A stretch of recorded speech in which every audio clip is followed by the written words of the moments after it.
Well, well. If it isn't Mr. Bullshit and Doctor I'm full of shit. In what way are we full of shit? Which one of us has the PhD? So how was your first weekend with the boys? It was great. We did 14 hours. Will you sign our sheets? Maybe give us a few more just for kicks? Round it up to 50? Don't you sass me. What, do you think I'm a pushover? You know what I used to eat for breakfast? Cocaine. You know what I used to eat for lunch? Cocaine. What'd you have for dinner? Was it cocaine? I will sign your sheets, but you need to know I am not here to service your hours. I'm here to service these young boys. Do you think I give a shit if you guys go to prison, huh? I've been to prison. Oh, I have. I've been to prison. Prison of drugs, alcohol, and sick thoughts. I used to have sick thoughts. So don't you come in here preaching to me about hours when you're standing over there and you're standing over there and I don't know which way is up. Should come back. We can come back. Yeah. We're having an overnight camping trip. Big Bear this weekend. I suggest that you ask your littles to go with you. Maybe worry a little bit about them, not so much about your hours. Overnights. It's great. Sign us up. Oh, and fellas, do me a favor. Next time you want to bullshit me, bullshit each other instead. Okay? See how that feels. Okay. Yeah. Okay. Okay. Okay. I hate camping.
Excuse me, I have to ask you, why are you peeing right here? What? I mean, why'd you pee right next to me when you, choose that bush? Or... Well, it's not a good bush to pee on. Why are you peeing on it? Well, no one was here when I chose this bush. Oh. So you get to pee on it, no one else does? Huh? No, I just... This your bush? You have a special bond with this bush? No, I just thought that it You're the king of the forest? I'm sorry? What? You fucking tree hugger? Is this your special bush? Never mind, forget it. I really don't feel like getting stabbed tonight.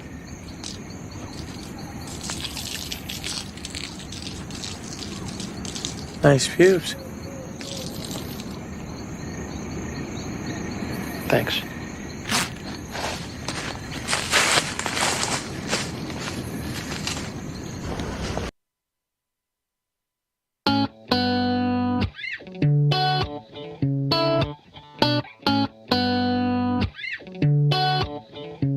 In the summer, lighting up, she's smoking trees. Only daughter of a man she hasn't seen. And there's no real one emotion, she can't say what she needs. First second she hates you, then she's horny. Baby, stay with me, please. She can't imagine staying the night here by herself. Lord of mercy, cause all her guys, they go through hell. Taking your phone, she'll hope to moan and then put back on your shelf. But fucking she's crazy and I love it and I want her myself. Saying it was hard with your day, with you now. You opened the door and your man walked out. He said he got tired of the games you play. Never give it some thought, but I get you stay. Feeling some ground with the feet, with the fall. Got your ear to the phone, but your man won't call. Have a Superman pose with a some love, and I'm on my way. I'm on my way, way, way, way. I'm on my way, way, way, way. I'm on my way, way, way, way. I'm on my way, way, way, way. Stuff in your vitamin.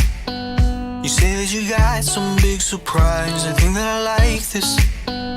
Taking my time, you blind my eyes. I beg you for more, more. I hear my door close. Damn, she just lied. This girl is a tease. I mean, with ease, she makes me want her and die. She's standing alone, but with her guy, she paid the price. Thinking you own him. Call his bluff, he rolled the dice, but let him be gone. How long you hear? Hey, what's up, Roger? Just putting to me low key. I may want you, girl, in your bed. Saying was hard, but today with you now. You open the door and the man walked out. He said he got tired of the games you play. Never give it some thought, but I get he'll stay. Feeling some ground with the feet, with the fall. Got your ear to the phone, but your man won't come. I'm waking up. Superman pose with a brand new cape. Papa, give me some love, and I'm on my way. I'm on my way, way, way, way. I'm on my way, way, way, way. I'm on my way, way, way, way. Oh yeah. I'm on my way, way, way, way.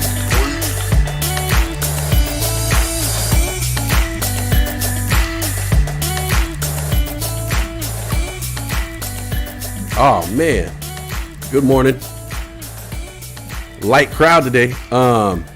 Maybe everybody's on vacation still, or maybe everybody partied last night like I did. Good morning, Cassie. Good morning, Old Raven. What's up? Yo, yo, yo. What's up, Roger? How you doing? What's up, bro? Happy Monday. Yeah, I guess it's the day after Easter, and I did it too big, but I woke up, so just like Christ, I resurrected as well.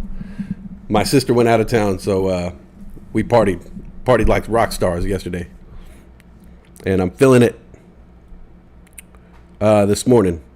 Somebody was talking about the crypto dip. I got in on that dip. I got some of that dip. All right. What's up, Cassie? How you doing today? You guys in the stream? I didn't put any graphics on the screen today because I was dropping too many frames, and I'm still dropping frames. So now I don't even understand what's going on. It's really upsetting. Very upsetting to me. I hope you guys are doing good. I hope you guys had a good Easter weekend. I did, I guess, for what it was. I'll just kind of wait for the slow trickle. I think people might be trickling in. I like the trickle.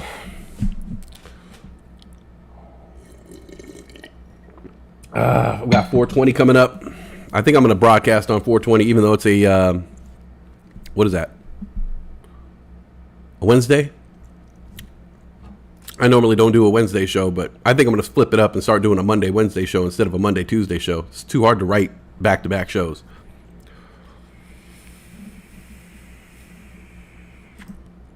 You get one of these. That's the extent of the special effects going on right now. Polygon's up. Bought more Mullen. Yo, I was just looking at Mullen because it's at the bottom of my watch list right now. Mullen down 16.2% right now. I think I'm going to jump in on that. I see GameStop's hitting the floor as well. Highcroft Mining also down 7.5%. And AMC down to $17.10 this morning, down 5% on the day.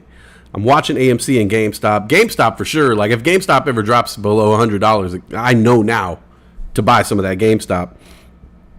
All weekend I was looking at buying some of this Terra Luna. On that dip, it hit $75. It's up to $85. Up to $85 already. I did jump in on some Cardano at 88 cents and some Crow Coin at 38 cents. So, I got that going for me.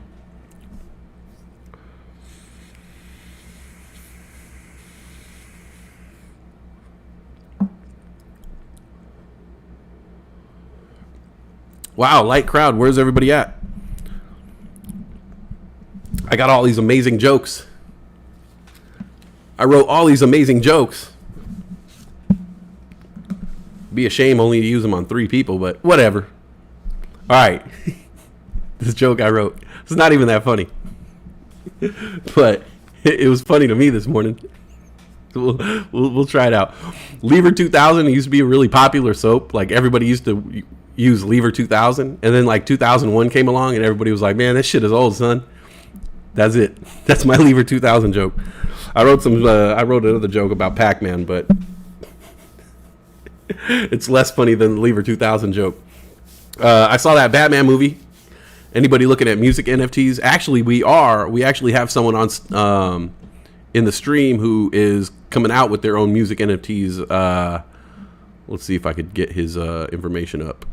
You could check out his NFTs right here. If I do Ray, I believe.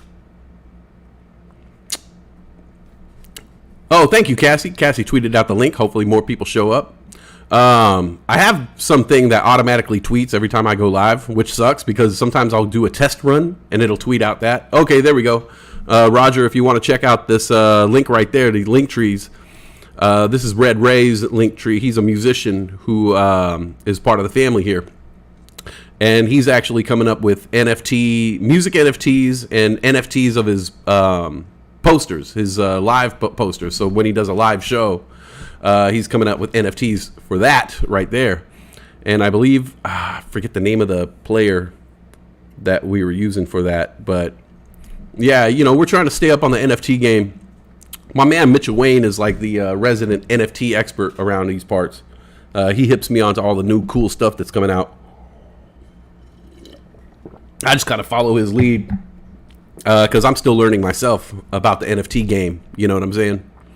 You got a link, Roger? You got a link that I could drop? Or go ahead and drop your link to your Twitter account and people can follow you there. And I'll actually copy it and make it a command in the chat. So when the people want to go check out some crypto information, it's the Crypto Dark Knight, right? I believe I'm getting that right. All right, we got the slow trickle coming in. Some people, somebody came in and left. They were like, fuck this guy. You're not going to put no graphics on the screen? Fuck you. Sorry. There's a whole thing with the graphics on the screen. I don't know if anybody of you guys saw the test run that I tried to do on Tuesday. And then I tried again on like Wednesday or Thursday. There were less test runs than they were public meltdowns of me turning on equipment and freaking out at the equipment. So everything here in this building is like built on a Wi-Fi network. And so they have the Wi-Fi is built into the apartments. And basically the company comes in and turns on this Wi-Fi thing that's in our apartment. And then there's a Wi-Fi receiver that receives it and spits it out to all the devices. That's not going to work for streaming. I need a hard line connection. So after the debacle on Tuesday, I tried to put all these graphics on the screen, and it was really pretty, and I was really proud of myself. I had a stock ticker. I actually had a stock ticker. It was like CNBC on weed, man. It was like CNBC on weed. I had a stock ticker full of all of our favorite stocks. Not the stocks that they show on CNBC, but like the real stuff. You know what I'm saying? The real, the kind of stuff that we follow. Had the stock ticker going on. I had a little charts over here. I had the top gainers and losers and momentum plays going on right here. It was all coming together. And I had my little face in the corner, my little fat brown face in the corner. I was feeling really happy about myself because I could see it. And I was like, this is beautiful. This is awesome. And then I click over to YouTube and it's just me going like this. Frozen, or like the sequel, Frozen 2. It was like upsetting because all the graphics that I put on the screen, they all were for naught because my Wi-Fi couldn't handle the bandwidth of broadcasting all this stuff. So then I was like, okay, bright idea. After the show, we shut it down after a couple minutes. I was like, okay, this is a nice little test run. I know what problems I need to work out. So I immediately got on the phone, pulled up the Amazon, ordered a cable, a nice Category 8 Ethernet cable. It's with the braids and everything. You know what I'm saying? Got the braids, girl. Really happy. Got it a day later. It came a day later. It said it was going to show up in 3 days. Showed up the next freaking day. So I was like, boom. It's like a godsend. You know what I'm saying? Right in time for Easter. Open up the package. Put the wire to the wall. Start uncoiling the wire. It comes to my computer. It's the perfect length. You know what I'm saying? It's the perfect length, you know? Perfect.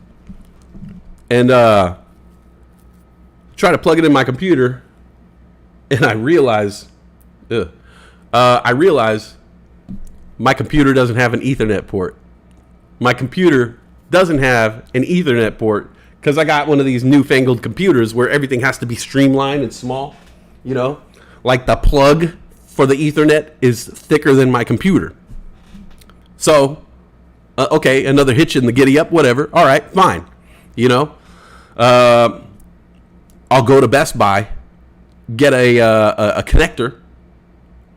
Boom. While I'm there, I'll also get a USB splitter so I can plug in all my devices. I'll get the Ethernet, the Ethernet thing, plug into the Ethernet. Boom, we'll be good to go on Monday. I even was going to buy that damn Lego Star Wars game. Me and the girl, we get up, we get nice and dressed up too in like a Sunday kind of outfit. You know what I'm saying? I was wearing lighter colors. I wasn't wearing my normal black emo colors, you know. Went out, go over to Best Buy, and I realized Christianity wins straight up because everything was closed.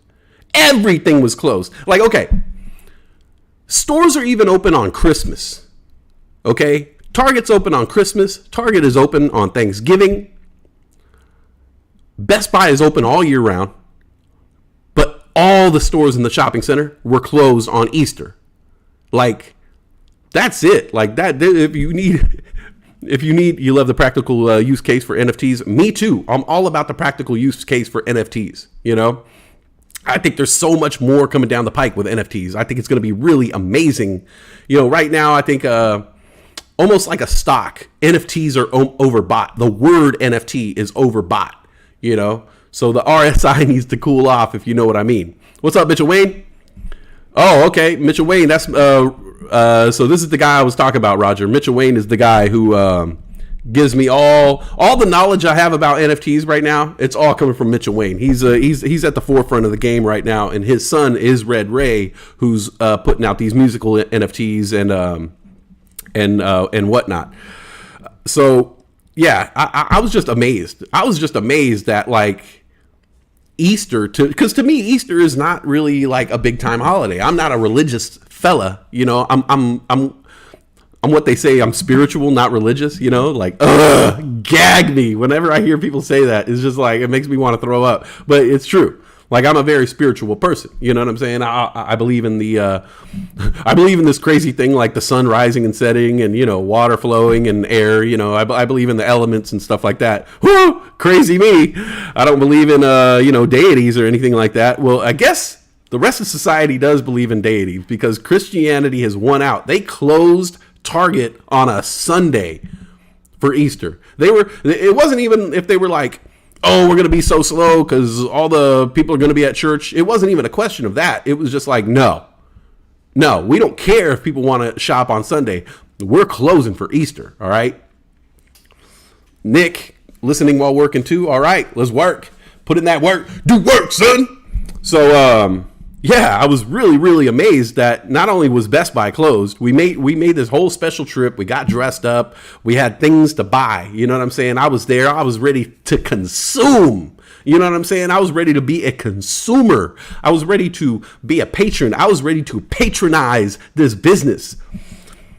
And as we're heading into the parking lot, I could see TJ Maxx is closed. I could see the Big and Tall is closed, which, I mean, should just be closed anyway. I mean, close that shit down. And as we're winding our way there, I see Target is closed. I'm like, oh shit, that's a bad sign when Target closes because Target, you know, they're always on point. Get over to the Best Buy.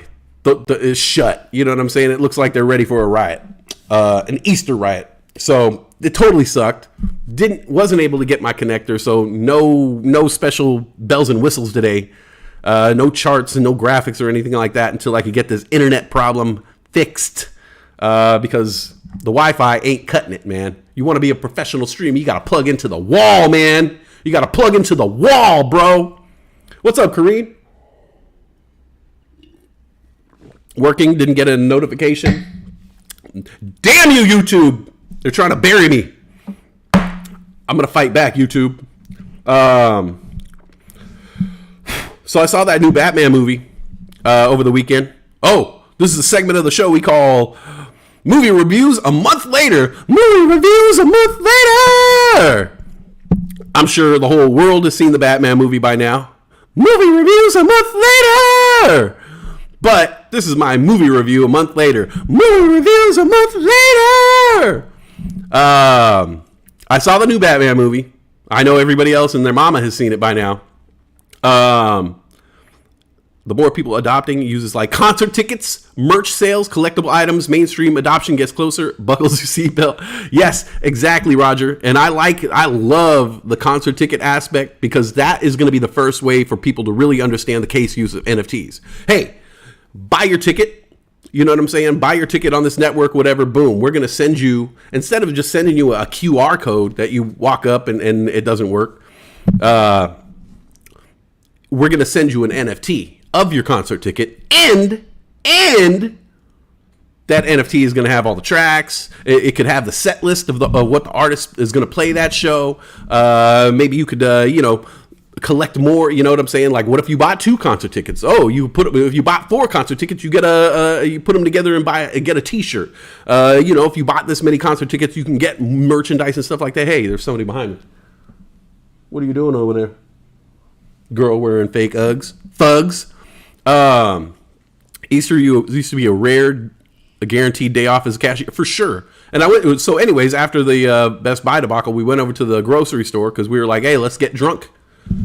Hell, if everything's gonna be closed, let's get drunk. That's a whole other animal.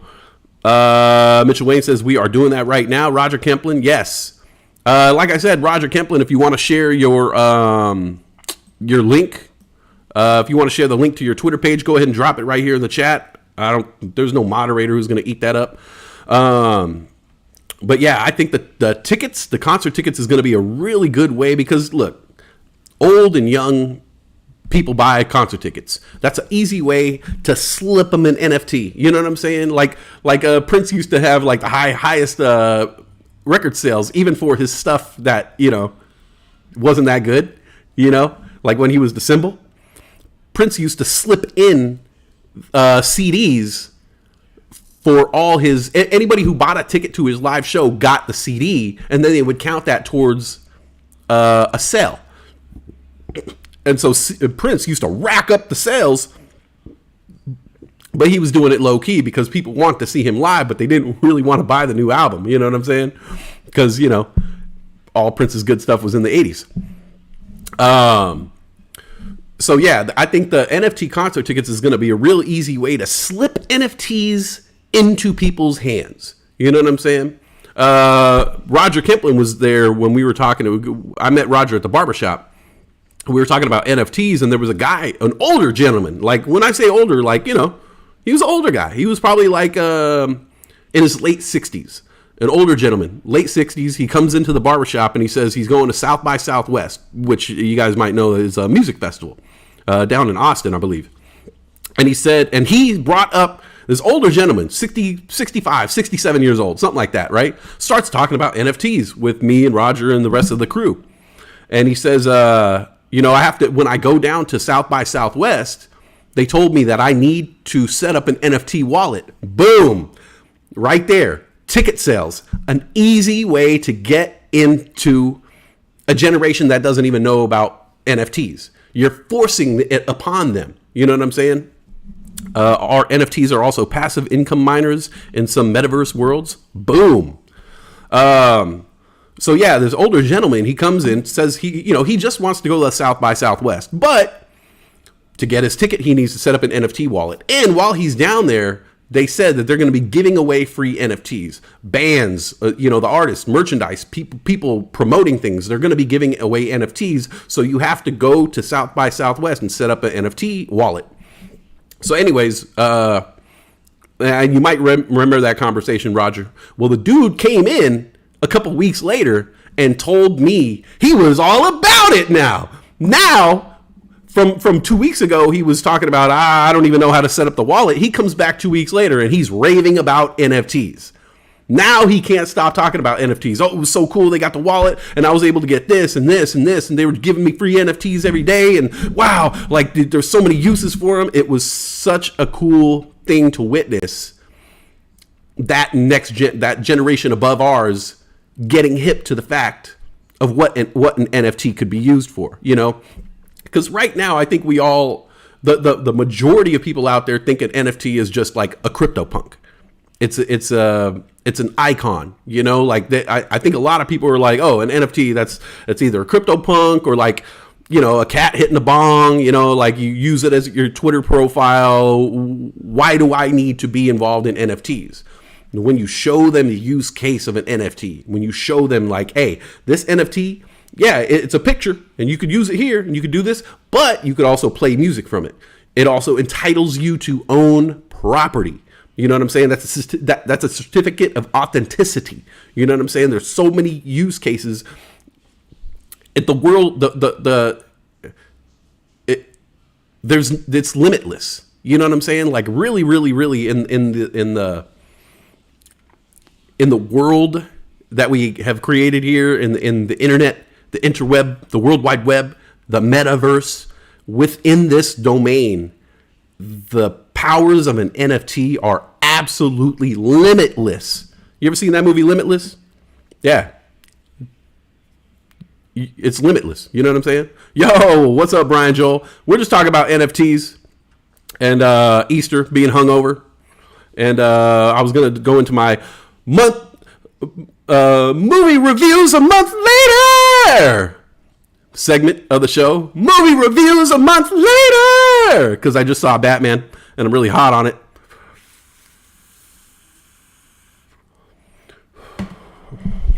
Talking about a little NFT talk. We were talking a little bit about stocks and crypto dipto.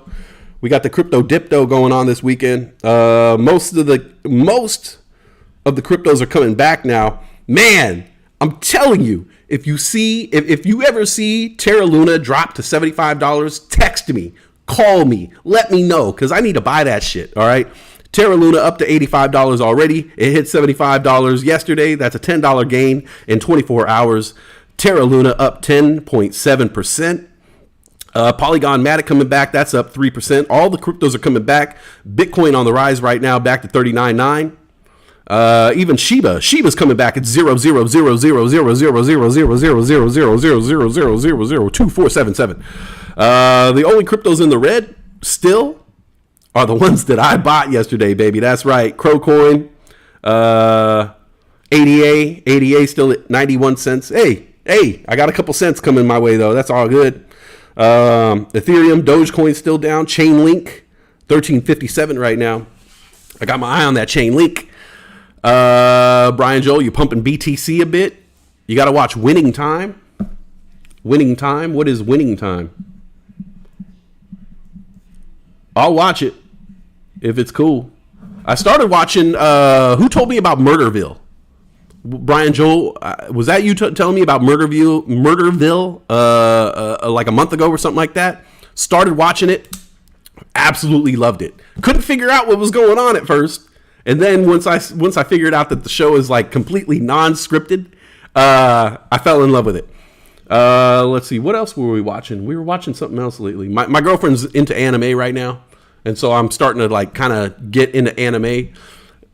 I grew up, anime was like all action. You know what I'm saying? It was like there was like a ninja with a sword. You know, it was a ninja scroll, and they'd be cutting people up and doing samurai sword fights. Now I'm realizing anime is just like animated soap operas. You know what I'm saying? Like people going through problems and emotions and stuff like that.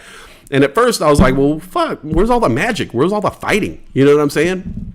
And then I'm like, start watching it. I'm like, huh, I can't believe that he would reject her like that. Like, she's putting it all out there, you know, like, God, can't he see that she's in love with, wait a minute.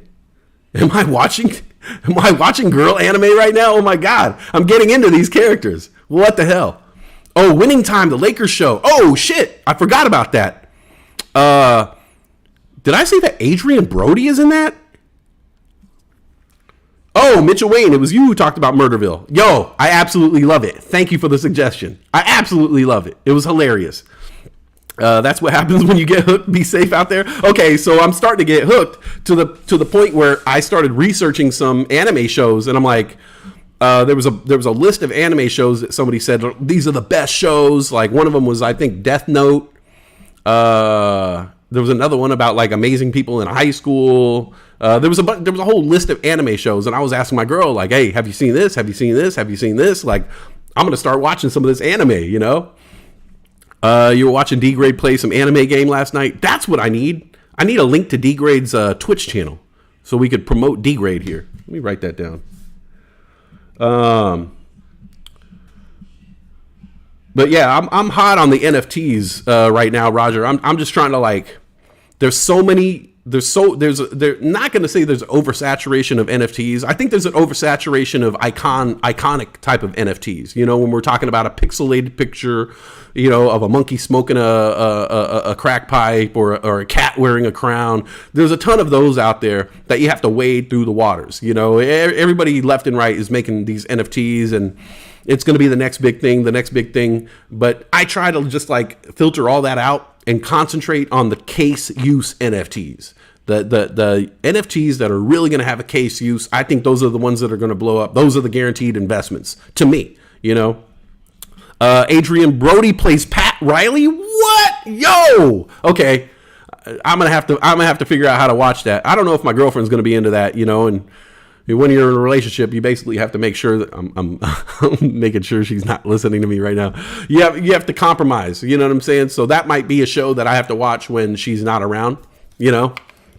Because I don't know how much she's going to be into watching the Lakers dynasty drama or whatever, but it's definitely something I want to see. That was my era, you know, That was my era of the Lakers. Pat Riley, Kurt Rambis, Magic Johnson, Worthy, to a lesser extent, Cedric Sabalas.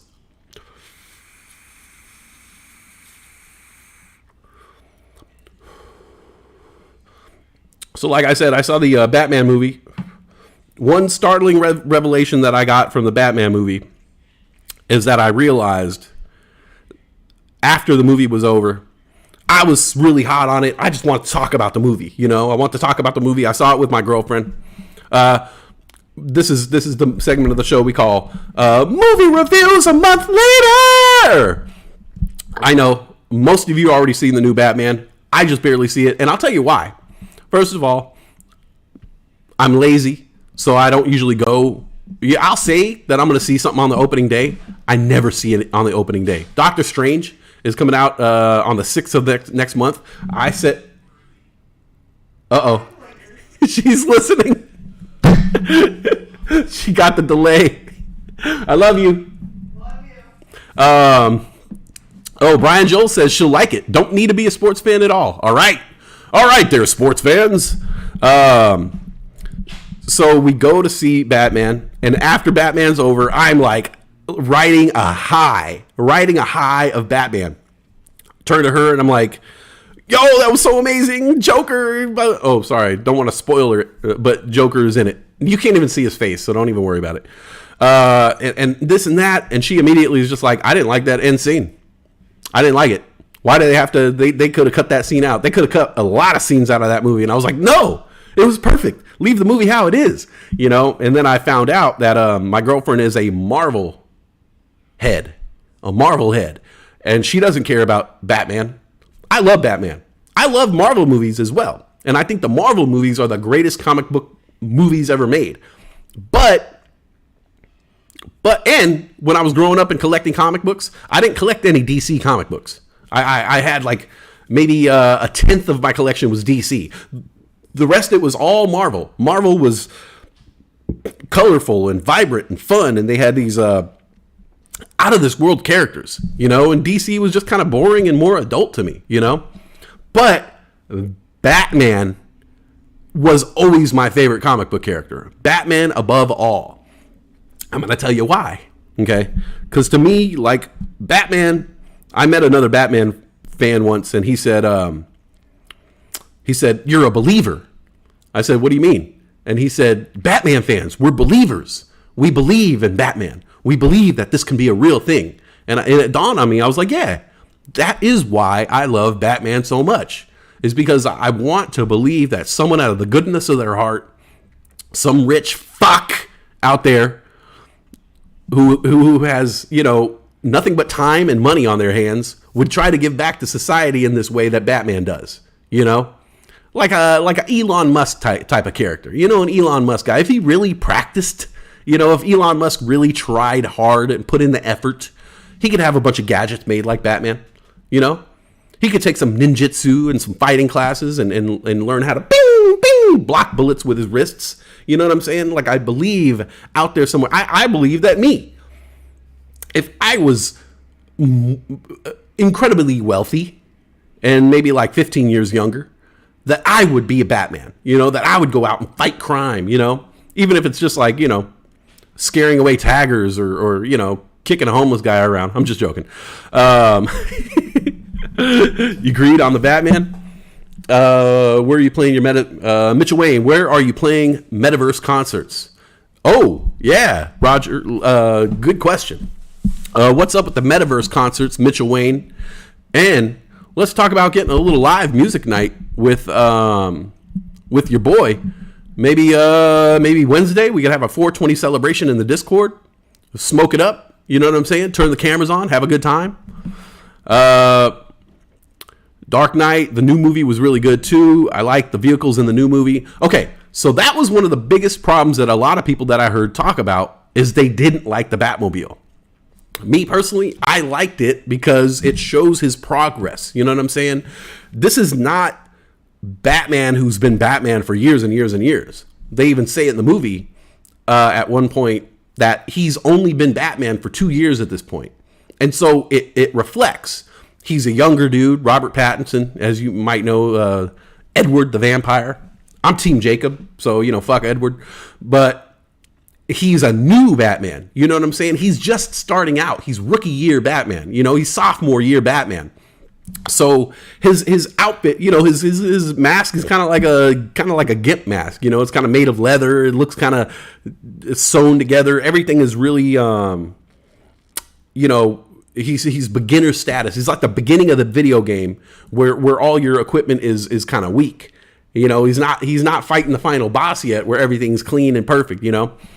His Batmobile is just a souped up car. You know, it's just like I forget what it was. It was like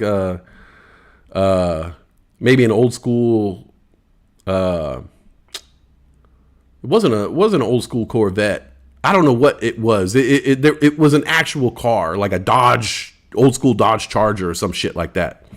But yeah, his suit, it wasn't the perfect Batman suit that we've seen in Michael Keaton Batman or Christian Bale's Batman. It was kind of sewn together and thrown together, and it looked like something you could make at home. His Batmobile looked like something that he made in his garage, you know? So I like the fact that and I think that as the movies go on, well, hopefully they make more and more of these because I was a fan. As it goes on and on, we're going to see his equipment get better. We're going to see the things around him get better. You know, we're going to grow with Batman. And then he'll eventually become, you know, the Batman that we know and love, Michael Keaton. Which I heard that they're trying to like revamp that and create the Legend of the Dark Knight. So if you know anything about the Batman series, there was the Legend of the Dark Knight series, which was Batman as a grown-ass man fighting crime, like kind of coming back to it, which I heard that they were in talks with Michael Keaton to bringing back that character of the old school Batman, like coming back out of retirement in a lot of ways. We'll see. We'll see if that actually happens. But yeah, it kind of bummed me out that my girlfriend is not a Batman fan. She's just not a DC fan at all. And when I started grilling her a little bit, I was like, well, what about Michael Keaton Batman? She was like, oh, I think I saw that. Wrong answer. What about the Christian Bale Batman movies? You know, she was like, oh, yeah, those were good. I was like, yeah, of course they were good. They were great. But then she said, oh, well, I was more a fan of Heath Ledger as the Joker. Well, I get that, you know. He was pretty amazing in that movie. Sorry, my lips are like really gross, but my lips are falling apart. We drank last night, so excuse me. I'm a Wonder Woman fan. Oh, okay, DC. We were watching a little bit of Wonder Woman the other day, and that scene, the first scene where Wonder Woman like really introduces herself on the battlefield, one of my favorite movies, if not the greatest comic book scene of all time. Second only to Spider-Man 2, when Tobey Maguire stops the train and he's like basically like a Christ figure, you know what I'm saying? He's like stretched out on the front of this subway train, and he's just like, it's pulling him apart, and he's stopping it, and he's making sure that nobody dies. And then it falls down, and everybody wants to protect his identity. That was a great scene, one of the greatest scenes I've ever seen in comic book history. But that Wonder Woman scene where she goes into the battlefield, she's like, no, we need to help these people. Like, you bunch of pussies with guns. I'm going to show you guys how it's done. And she goes on the battlefield, takes off the cape, va-va-voom, takes off the cape and jumps into the battlefield and just starts deflecting bullets and killing Nazis. Or I don't know, they were Nazis yet, just Germans at that point. They were just Germans at that point, but same thing. And then she gives all the soldiers, all the American soldiers and the Allied soldiers, balls to go onto the battlefield after her. Awesome scene. And then, you know, she blows up the clock tower. That scene right there is probably my favorite scene out of any comic book movie ever. Bam Britt, you should watch the Michael Keaton one. I'm gonna get her to watch that. Hopefully, maybe even today, because we got the day off. We're not doing anything. Hey, good morning, Dr. GTI. Good morning, everybody. How you guys doing? All right, we got the slow trickle going on. I get it. You know, it's Monday after Easter. It takes a little while to get going. I knew I liked Bam Bam. DC sucks. Stan Lee all the way. But like I said, like the Marvel movies are something special. Look, I mean, we can go through the list of DC movies and they're garbage. You know, I mean, for real. The first Michael Keaton Batman, a classic.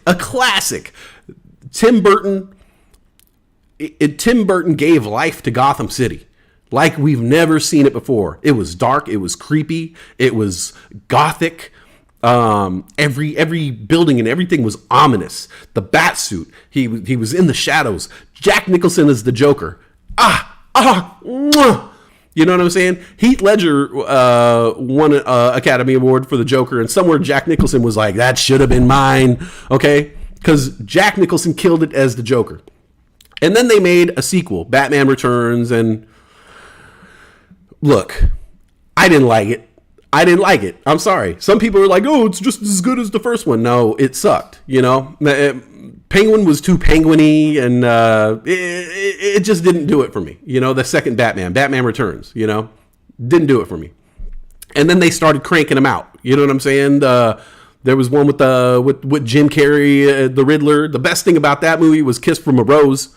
We got Kiss from a Rose from that one. Then they cranked out another one with Arnold Schwarzenegger as Dr. Freeze, and they had Batman and Robin and Batgirl. Alicia Silverstone was in one of those. Like, bro, Alicia Silverstone, I'm sorry.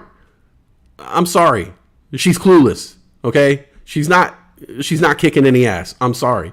And I forget the name of the dude who played Robin, but I'm sorry. He was too Robin-y for me, you know? So they cranked out those DC movies. They had a good franchise in the first Batman. Cranked out like 4 more of them. They sucked.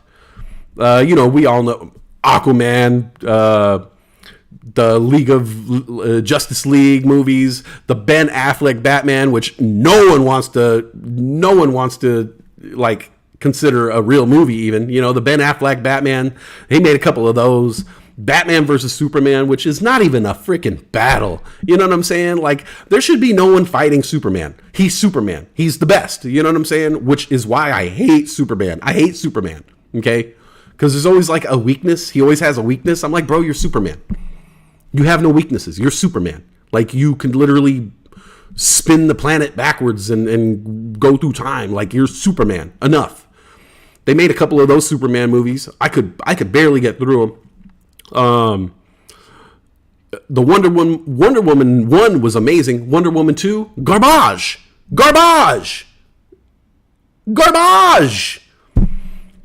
Then we get the Christian Bale Batman series. Flawless in its execution. In my opinion, those three are some of the greatest. That just as a trilogy is one of the greatest trilogies. I put it up there with the Lord of the Rings, or another great trilogy. I don't know, name one. And then the Joker. Joaquin Phoenix is the Joker. Incredible. Which I was a little bit kind of upset at the new Batman movie that they didn't incorporate that Joker, Joaquin Phoenix's Joker, into it. You know what I'm saying? Because I figure, you put those two on screen and make a movie with Joaquin Phoenix as the Joker and Robert Pattinson as the Batman, you're gonna have a tidal wave right there. But it didn't look like Joaquin Phoenix is gonna be playing the Joker anymore. Unfortunate, because I wanted to see that world, that Joker world that they created with Batman in it. But yeah, the Batman's the only really viable franchise in DC. I'll give a slight nod to Shazam. I hated Shazam. Like when it first came out, I was like, why are they making a movie of Shazam, bro? Like the generation who knows what Shazam is gone, bro. They're not gonna watch this movie. I gave it a view, and I'm not gonna lie. It was actually a pretty good movie, but it's DC. It didn't have the universe around it. You watch these Marvel movies, and they knew from the first moment that they started cranking out these Marvel movies, from Iron Man 1, they knew what was in store. They were like, all right, we're going to write Iron Man 1, but let's also write 15 other movies that are going to go along with this movie. And every single movie leads to the next, to the next, to the next. The only one I'll kind of clown on is the second Thor. Like, it's completely unnecessary. Didn't need it. Props to Taika Waititi for resurrecting that franchise. Thor Ragnarok, probably one of the best Marvel movies ever. And I was reading IMDb, and Taika Waititi is actually going to do the next Thor movie as well. So we got another banger coming at us. Let's see. Let's see here. Hey, Kareem, talking about you love Wonder Woman. Prince music alone worth it. Brian Joel, not a lot of people know this about that first Batman, but that is an actual Prince album. Okay, it wasn't a soundtrack. The Batman Prince soundtrack was actually a Prince album, all new music created just for the movie Batman. And because I did my research on this, okay, we all love Prince, most of us, I'm sure. Prince had some banging ass albums, but I will tell you right now, the Prince Batman album is one of Prince's best albums. Give it a listen. It's incredible.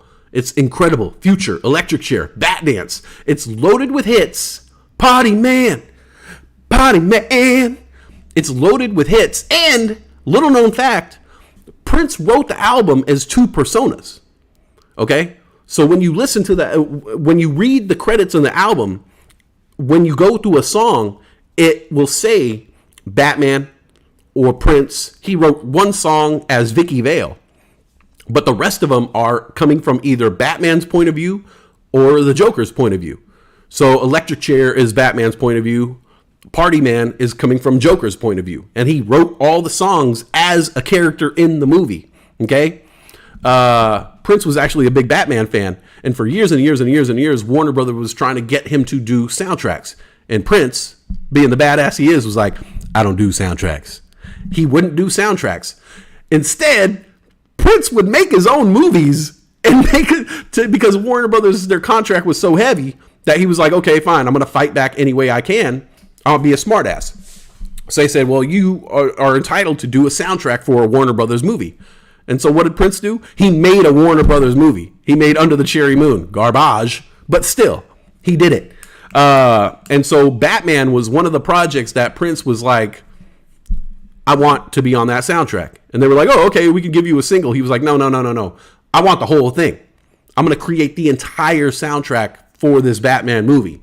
You need to give me the movie so I can watch it, so I can make, the music for this soundtrack. That's why the Bat Dance has all the clips from the movie, because they gave the movie to Prince beforehand, and he was able to watch the movie and create the album around it. So, little known fact, I think the Batman soundtrack is one of Prince's best albums. Go give it a listen sometime.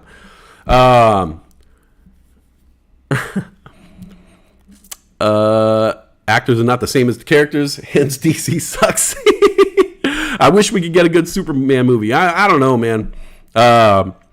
He's too powerful for me. I like a comic book character with a little bit of humanity. Quentin Tarantino summed it up once. He was like, why he didn't like Superman is because Superman saw humans as weak. And I'm kind of getting the quote off, but he basically said, like, every other comic book character is kind of like a weak person until they change into their outfit. They change into their superhero costume, and then they become a superhero. But Superman wore his costume underneath his shell.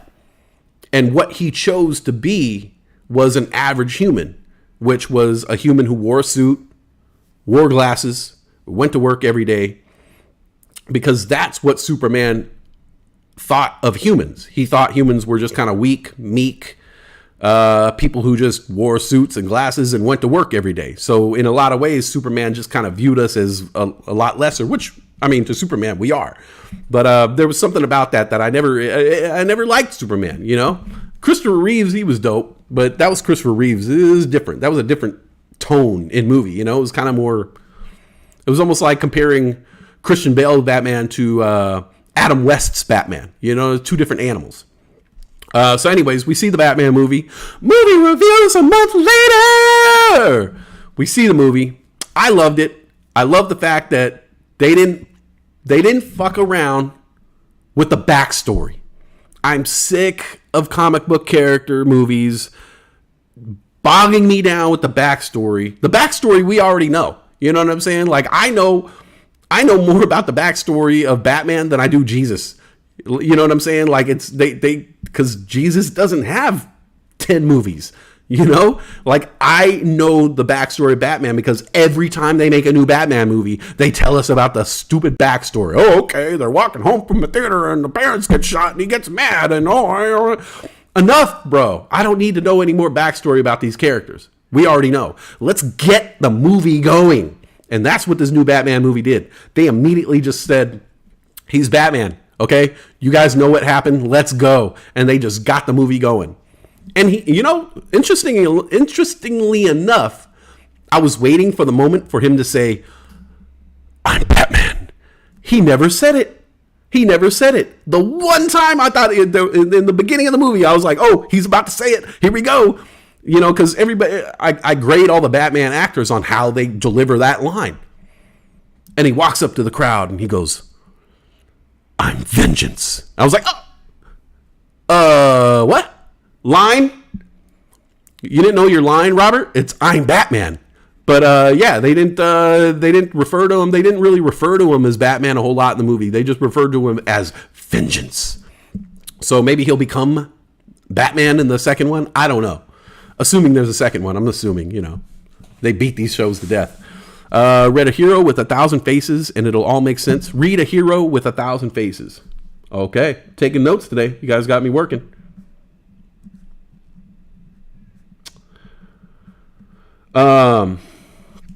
So yeah, I actually enjoyed the movie. I love the fact that Catwoman was in it and she was hot. Where did they find this chick? Who is she? Oh wait, was that Lenny Kravitz's daughter? Was that Zoe Kravitz? Wow, they made a fine human being there. You always knew Lenny Kravitz and what's her name from A Different World, the Cosby Kid, Lisa Bonet. Two pretty people. Sometimes they say two pretty people don't make a pretty person. Bullshit. Look at Zoe Kravitz. I'm pretty sure it's Zoe Kravitz. Was that Zoe Kravitz? Either way, Catwoman, incredibly hot. They didn't waste any back time. They didn't waste any time with the backstory about Catwoman. We already know, they didn't try to like the Michelle Pfeiffer Catwoman was terrible. That was a terrible backstory. She falls out of a window, cats lick her, and then she becomes a cat or some shit like that. I don't know. What were they trying to pass on to me? But no, this Catwoman was just a badass from the start. She's just a badass, and she's a cat burglar, and she gives Batman a run for the money, and there's sexual tension there. You know what I'm saying? A little sexual tension. And so I dug the Catwoman aspect of it. I wasn't really feeling Alfred. I'm not going to lie. I wasn't really feeling Alfred. I think Alfred was played by the dude who played Gollum, I think. But yeah, I wasn't feeling the Alfred character this time around. Usually I like love the Alfred character, because he was endearing and warm and stuff like that, but I just wasn't feeling him like as the butler. And I feel like they were trying to give us a little backstory of Alfred. Maybe he's got his own movie coming out or a TV show or something like that. But the Catwoman aspect, the Batman aspect, the villain aspect, I like how they did Penguin. They didn't make him like Danny DeVito. Oh, God. Oh, what did you do? I know that they were trying to stay true to the comic book back in the old Batman Returns or whatever. But Danny DeVito as Penguin, I'm sorry, he's not scary. I mean, he looked terrible, but it was just like, like he's literally waddling around and his arms are flippers, and they just did too much on that one. This Penguin, you could believe that this Penguin is a badass dude. He looks badass, and he's all carved up, and he's like, he's a straight G. So I like how they did this Penguin. And the Riddler was absolutely terrifying. Like, if you guys have seen it, the Riddler was absolutely terrifying. You could believe this dude as a maniac. You could believe him as a serial killer. You could believe him as a super villain. And he was always one step ahead of everybody. Like the Riddler, they pulled it off. He was not like Edward Nygma, you know what I'm saying? Like Jim Carrey as the Riddler was a god awful joke, man. Sorry, Jim, I love you, man, but that Riddler with the costume with the question marks on it and the stupid Zorro mask. Oh God, it was terrible.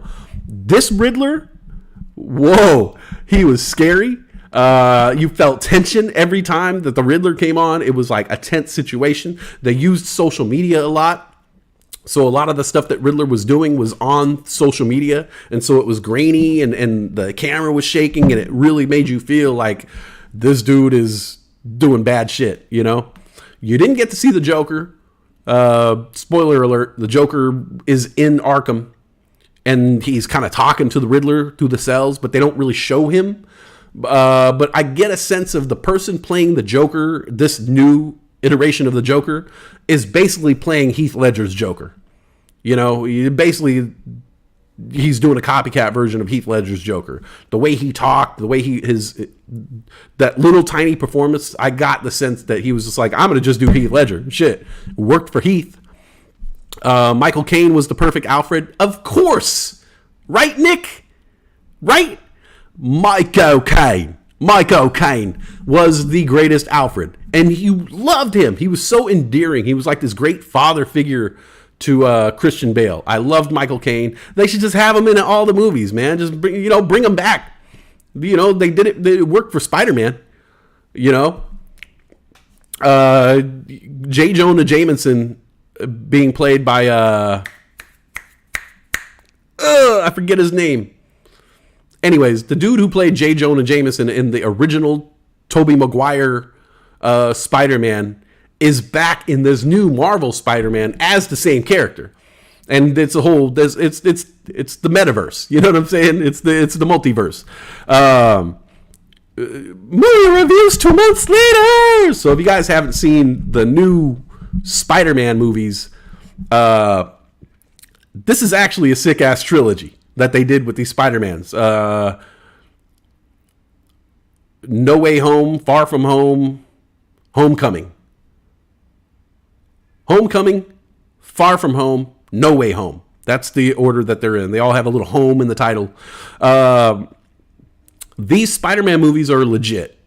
These new Spider-Man movies, they are legit. And I think everybody who's seen them can agree that even if you like Tobey Maguire or the other guy who played Spider-Man, Garfield, these are the Spider-Man movies, you know, and they've managed to finally get the rights from Sony, and they could finally incorporate the Marvel universe into the Spider-Man films.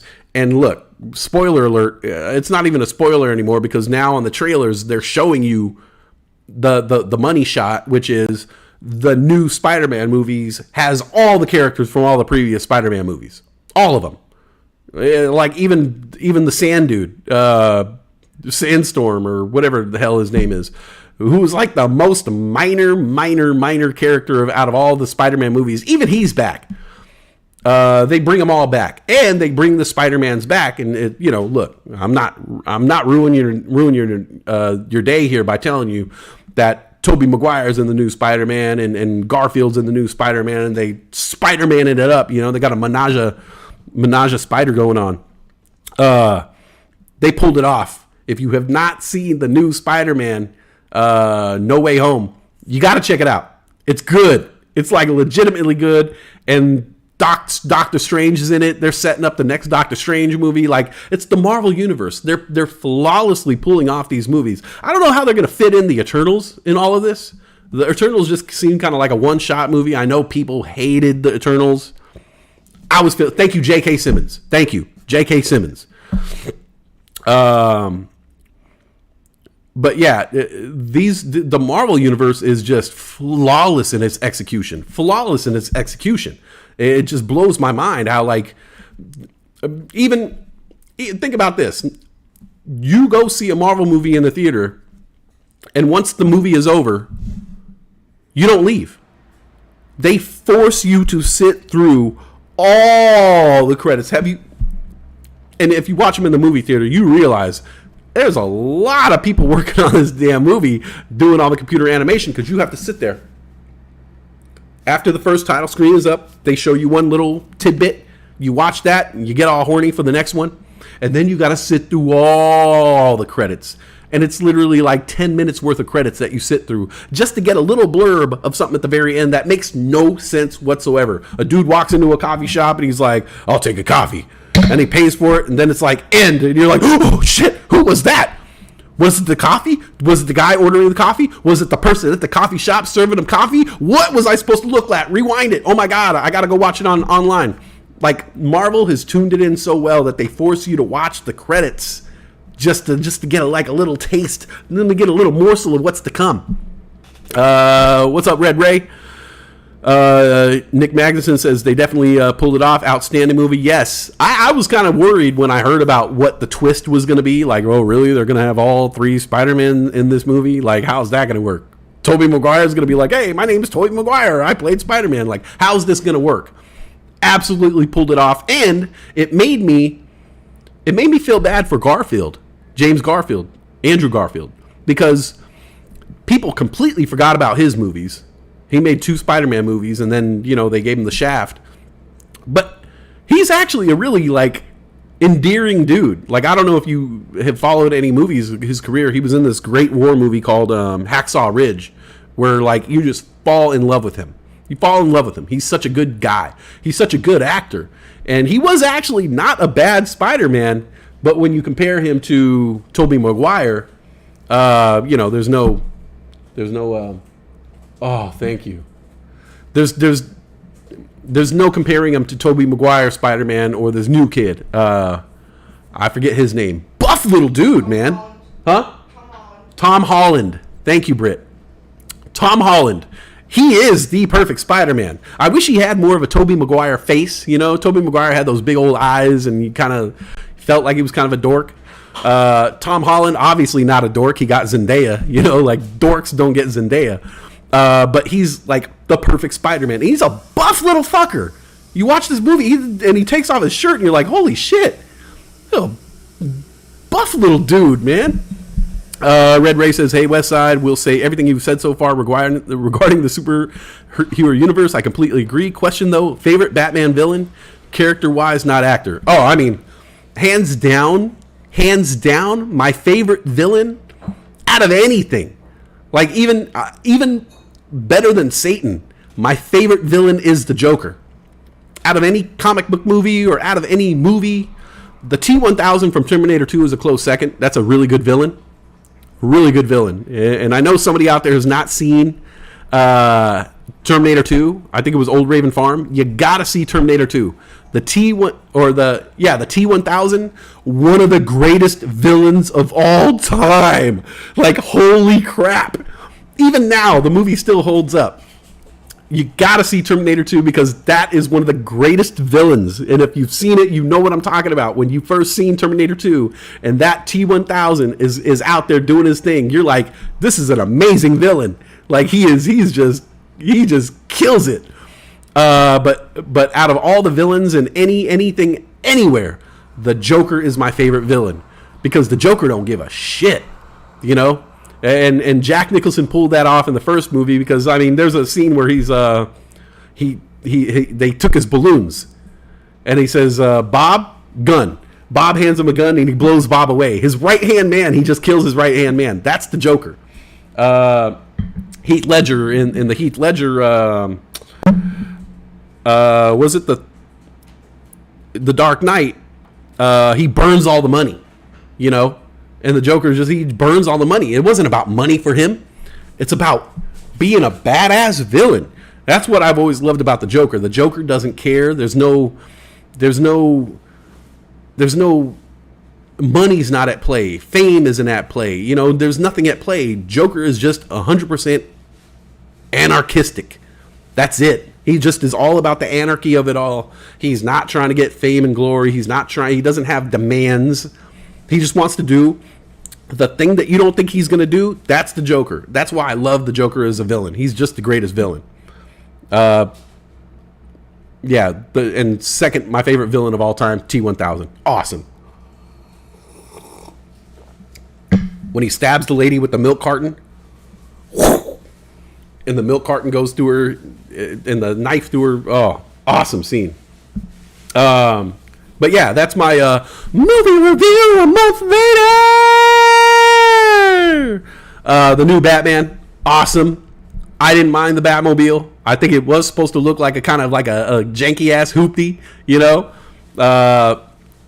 He's just starting out. The suit is still kind of he's a work in progress, you know. He's not like the new Batman. It's just like, and he has like summon a bat plane and bat copter. There's a motorcycle in this car. You know what I'm saying? Like, no, this Batman was like a really Christian Bale Batman. That world, it was very realistic. But I think this Batman is way more accessible because it really is. He's very realistic. Everything's very realistic. He gets hurt. Oh, he gets hurt a lot. He gets jacked up. You know, it's good. And check out that new Spider-Man if you haven't seen it yet. It is awesome. And they pulled it off. And I can't wait until Doctor Strange comes out next month. I was not supposed to spend this much time talking about comic book movies, by the way, but that's cool.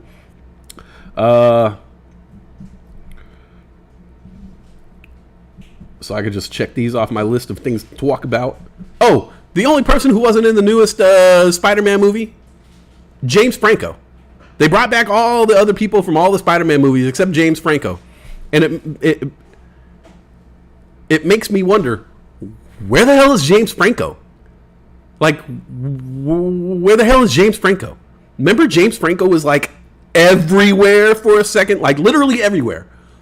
There was like there's a romantic comedy. James Franco's in it. Oh, there's a heart-wrenching drama. James Franco's in it.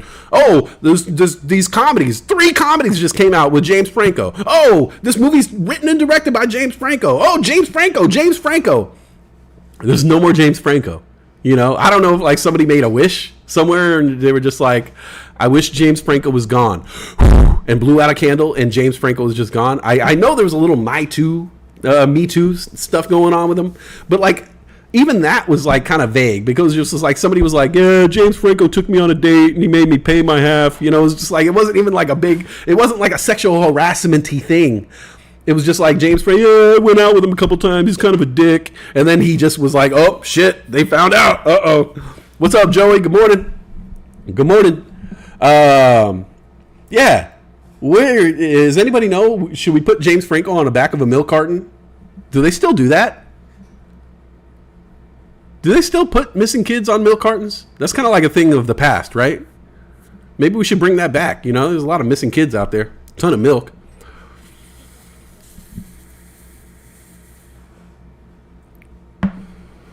Did that get a laugh out of you, babe? Yeah! I made her laugh with the milk carton joke. That was that was improvisation right there. All right? That's what I get for taking theater in high school. I think James Franco got Me Too'd. I think so. But like, yeah, I think it's kind of like water under the bridge now, right? Like I said, I'm pretty sure his Me Too stuff was like really kind of like it wasn't like a big deal. It was like, I went out with James Franco a couple times and he was just kind of a dick and all he wanted was sex. And it's like, yeah, he's James Franco, bro. What do you, he's James Franco. That's his thing. But maybe it's for the better. I don't know. Were we getting sick of James Franco? Were we getting tired of him? Was it getting old? His, I'm not a stoner, but I look like a stoner thing.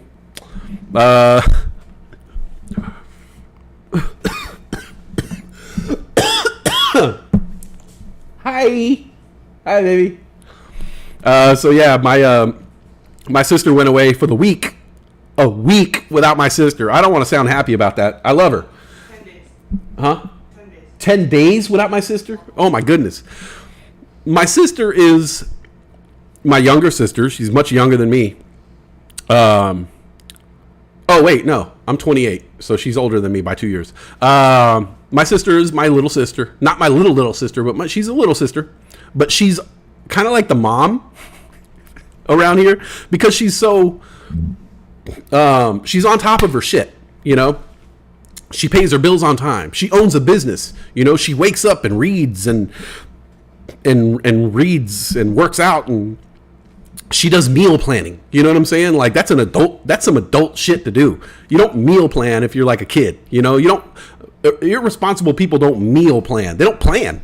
My sister will like literally like make food all night for the week and like pack her lunch up and it's like in little things. It's like Monday, Tuesday, Wednesday, Thursday.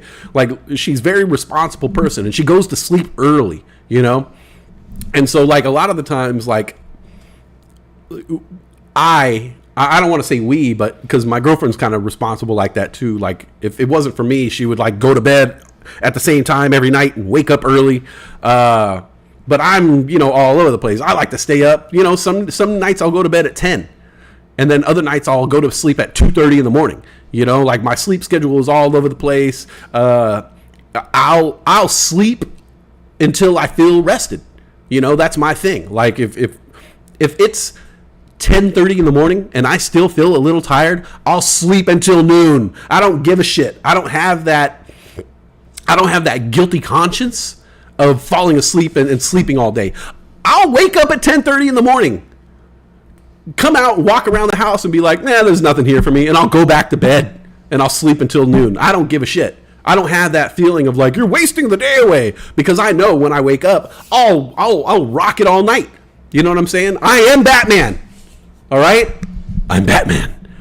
And so having my sister here keeps me on a schedule because I know I can't just, you know, party all night or be loud. You know what I'm saying? Like her room is off the living room, so I can't just be out here bumping music or watching movies late at night. I got to kind of respect her space. So she goes away. And what's the first thing me and my girlfriend do? We say, let's party. You know what I'm saying? My name is Westside, and I like to party. So we immediately were like, let's get drunk. Let's get drunk. We go out after we had to find a store that was open on Easter, which is miraculous. Like the liquor store was closed on Easter. The liquor store was closed on Easter. Guys, we're trying to drink on Sunday. It doesn't matter if it's Easter or not. The liquor store got to be open on Sunday, guys. According to IMDb, he hasn't done too much the last 2 to 3 years. Feels like he went into hiding. Poor James Franco. It's all good, James. You can come out now. Ollie oxen free. That's an old reference, huh? Moral High Ground. She sounds like the opposite of. Hey, Moral High Ground is back. Yo, what's up, Andre? How you doing, bro? Good to see you. Still doing that thing where you have personas, huh? Can't be yourself, Andre. What's up, dude? She sounds like the opposite of you. Nope. We're very much the same person. She's just more responsible. Time for the big reveal. Hi, Moral. Even though I have you blocked. What's up, Moral? Moral High Ground. That's Andre, everybody. We all know him.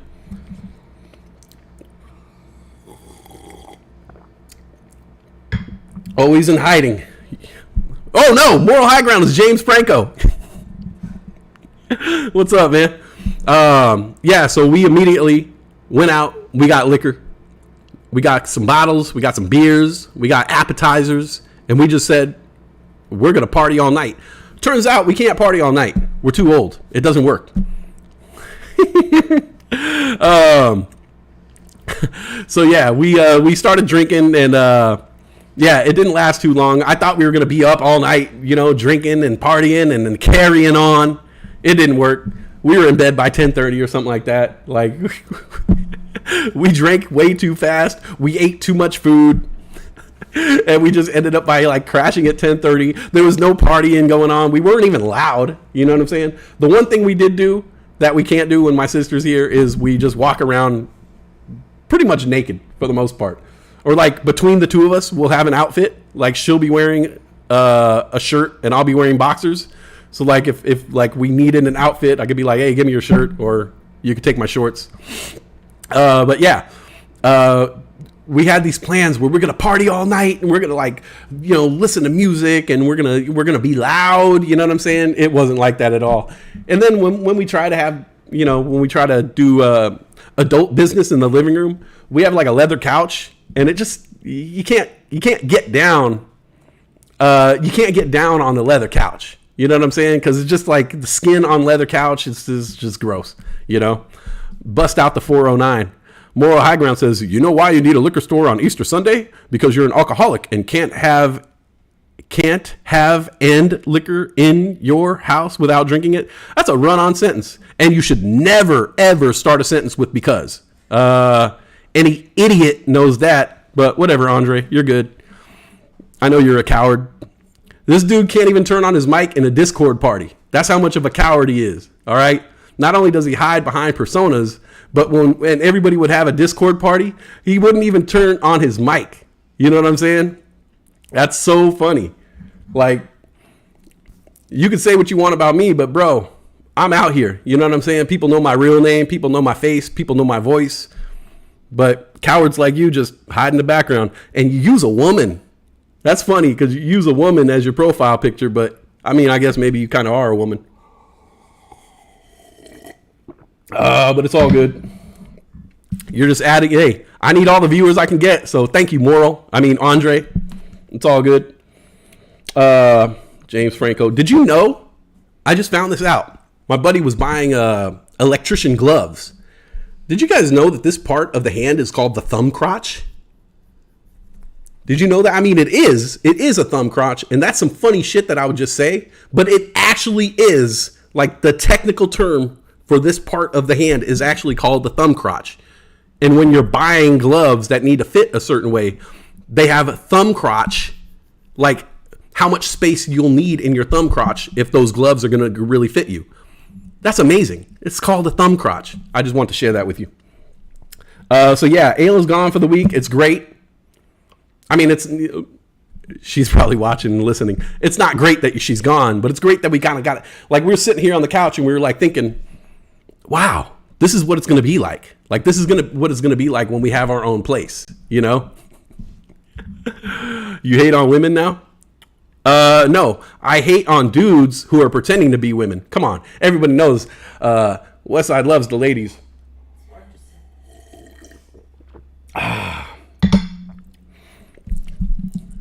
Nothing better to do. I live in the liquor store.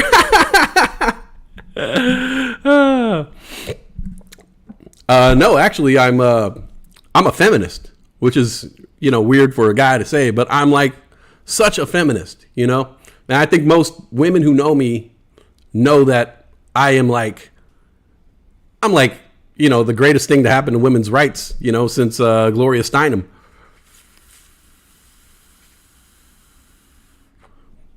Oh, fuck you. Oh, Andre. You're such a coward. Now you're attacking women. No, I'm the guy who hates women. You're attacking a girl in the chat. Come on, man. You suck, bro. Like I said, we would have Discord parties on the other channel, and this dude wouldn't even turn on his mic. All right? That's how much of a coward this person is. Okay? Coward. You know what I'm saying? Oh, no. I guess you don't know what a trans person is, okay? I guess you don't. Moral high ground? You have such moral high ground. You don't know what a trans person is? So you're saying that a trans person is someone who pretends to be a woman? You don't know shit. That's so funny. You're like burying yourself right now. That's how I know it's Andre, because Andre can't have a conversation unless he's looking at data. I want you to read that comment right there. Oh, so you hate on dudes that pretend to be women. A real trans rights hero. First of all, Caitlyn Jenner is not pretending to be a woman, all right? If you believe in trans rights, you would know that a transgender person is actually a woman, okay? And they've been a woman their whole life until they had the bravery, something you wouldn't know about because you're a coward, the bravery to come out and say that they are a woman and that they've been living life as a woman their whole time. They just been in a man's skin, okay? There's no pretending going on about it, all right? Unless you think that being gay or being transgender is a choice, all right? No one would make that choice, okay? Because it's a very, very, very hard choice to make, moral. But thanks for watching. Like I said, I need all the viewers I can get. Go ahead and hit that merch link. I'd love to see you in a Westside t-shirt. Data is something missing in your mind. Nope, because my mind is full of free thought. You know what I'm saying? Free thought, free speech. That's what's coming out of my mind. You know, I wasn't indoctrinated into some kind of weird cult. Like you've mentioned several times that your parents were part of a cult when you were younger. You know, I wasn't indoctrinated into some kind of weird kind of cult. And I don't shield my children from the world around them. Oh no, I can't play that because it has cuss words. You know, hey, where's the audio, Andre? Oh, I had to cut out the audio because I'm afraid of my children hearing curse words. They're just words, bro. Okay? Don't let your children grow up to be cowards like you. Okay? Please.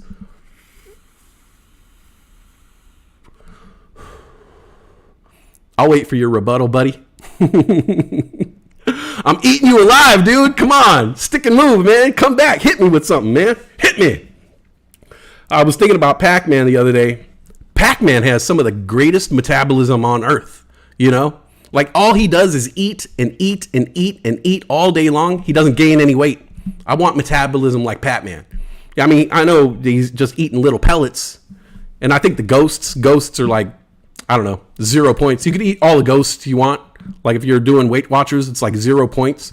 So I get it. But he's eating cherries, he's eating pellets. He doesn't gain a single, like he doesn't even get bigger. You know what I'm saying?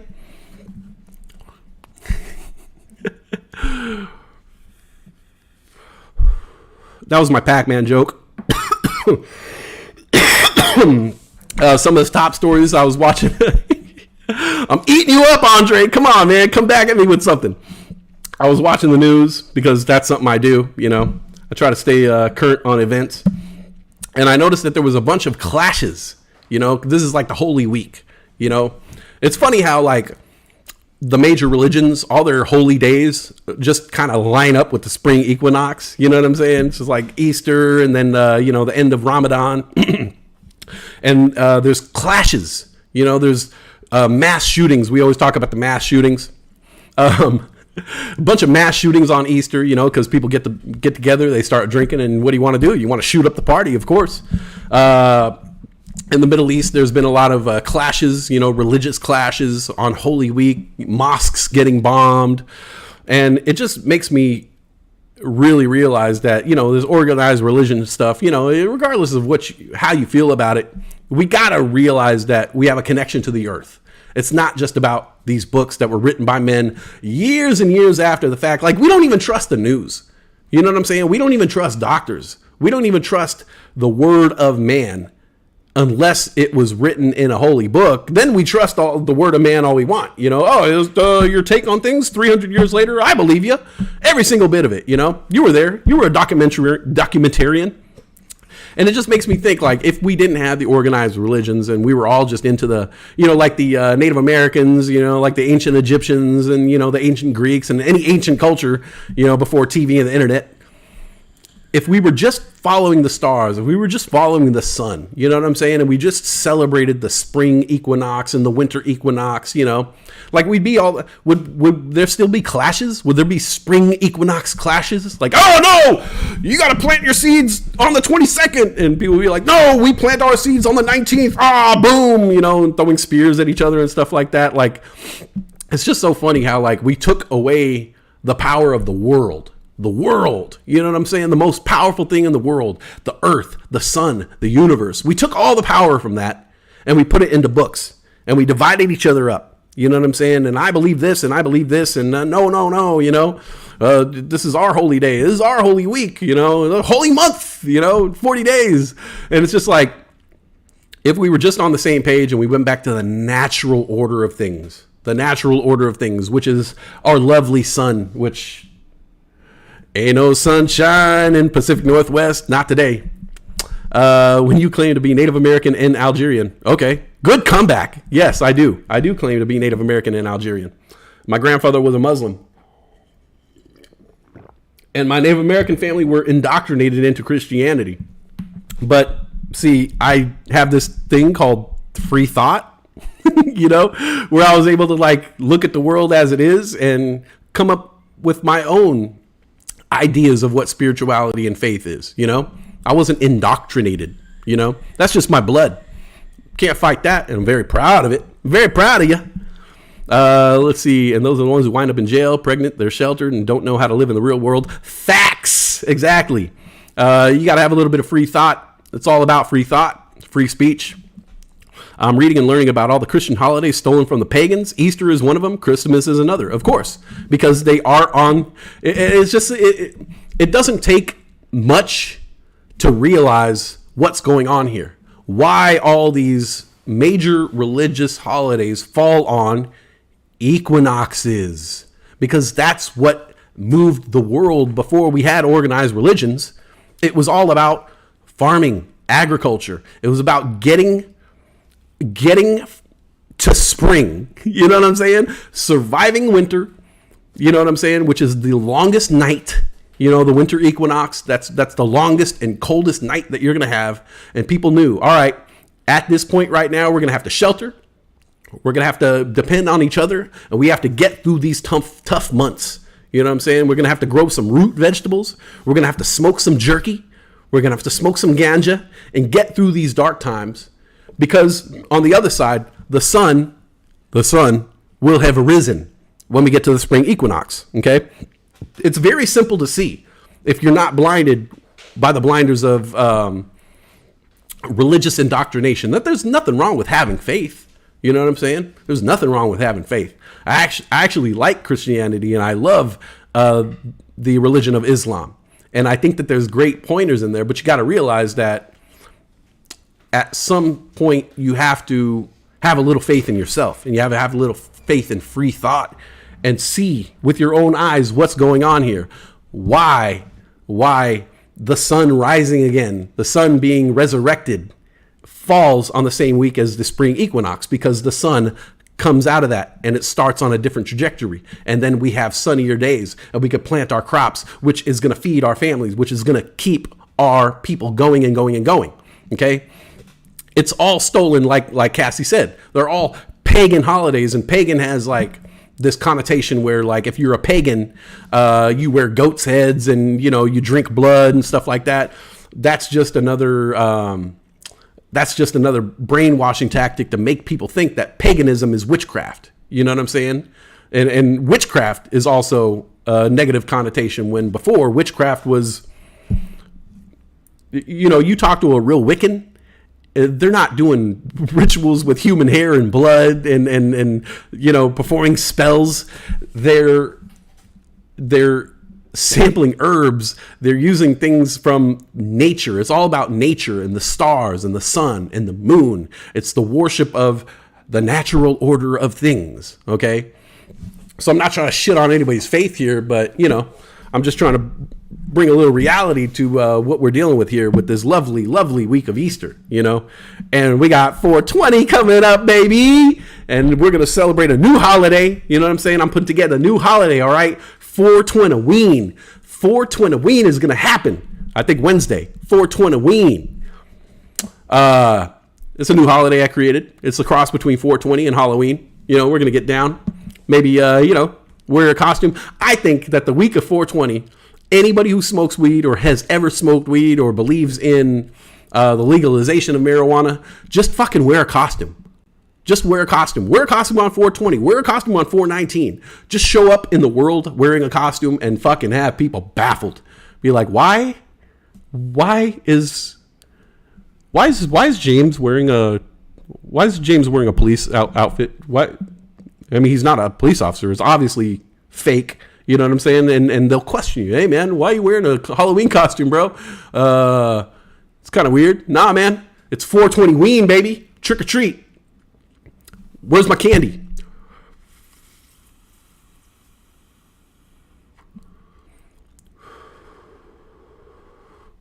I knew Andre was lame, but never to that level. Well, come on. We all knew. You give someone a persona, and they could hide behind a persona and they'll say all kinds of crazy shit, Of course, if you were in a room with him, he wouldn't say shit. You know what I'm saying? Like I said, the guy can't even turn on his mic during a Discord party. He's too afraid of people hearing my voice. Kareen says, never hid or sheltered my kids. Shit, they seen a lot. I want them to know how to survive in this cruel world. And both my kids are two amazing men who know how to survive in the concrete jungle, baby. Yeah, from the streets. From the streets, baby. We do Christmas on the solstice with my family. That's lovely. You know what I'm saying? It's lovely. Like when I have Christmas with my family, my family's Christian, and we celebrate the, regular traditional Christian Christmas, which is fine. You know what I'm saying? But I know in the back of my mind what that holiday is all about. We're celebrating a solstice. You know what I'm saying? We're celebrating the solstice. I know what you mean, Kareen. It's hard being a progressive in the middle of this red state. I'm all about them red states, baby. Yeah. Because I claim to be Native American and Algerian. You're getting butchered, dude. Andre, you're getting eaten alive. You're getting butchered, bro. Damn, I'd hate to see you in a real debate, man. Woo. Now me, I'm a master debater, so you never stood a chance. But yeah, so yeah, Ayla's gone. We're partying. We're walking around naked. We're drinking. We're drinking early. I'll drink right now. I'm drunk right now. Drunk right now. So yeah, me having a hangover. I'm going to make sure that I have a hangover every Easter now to celebrate the resurrection. You know what I'm saying? And I'm back.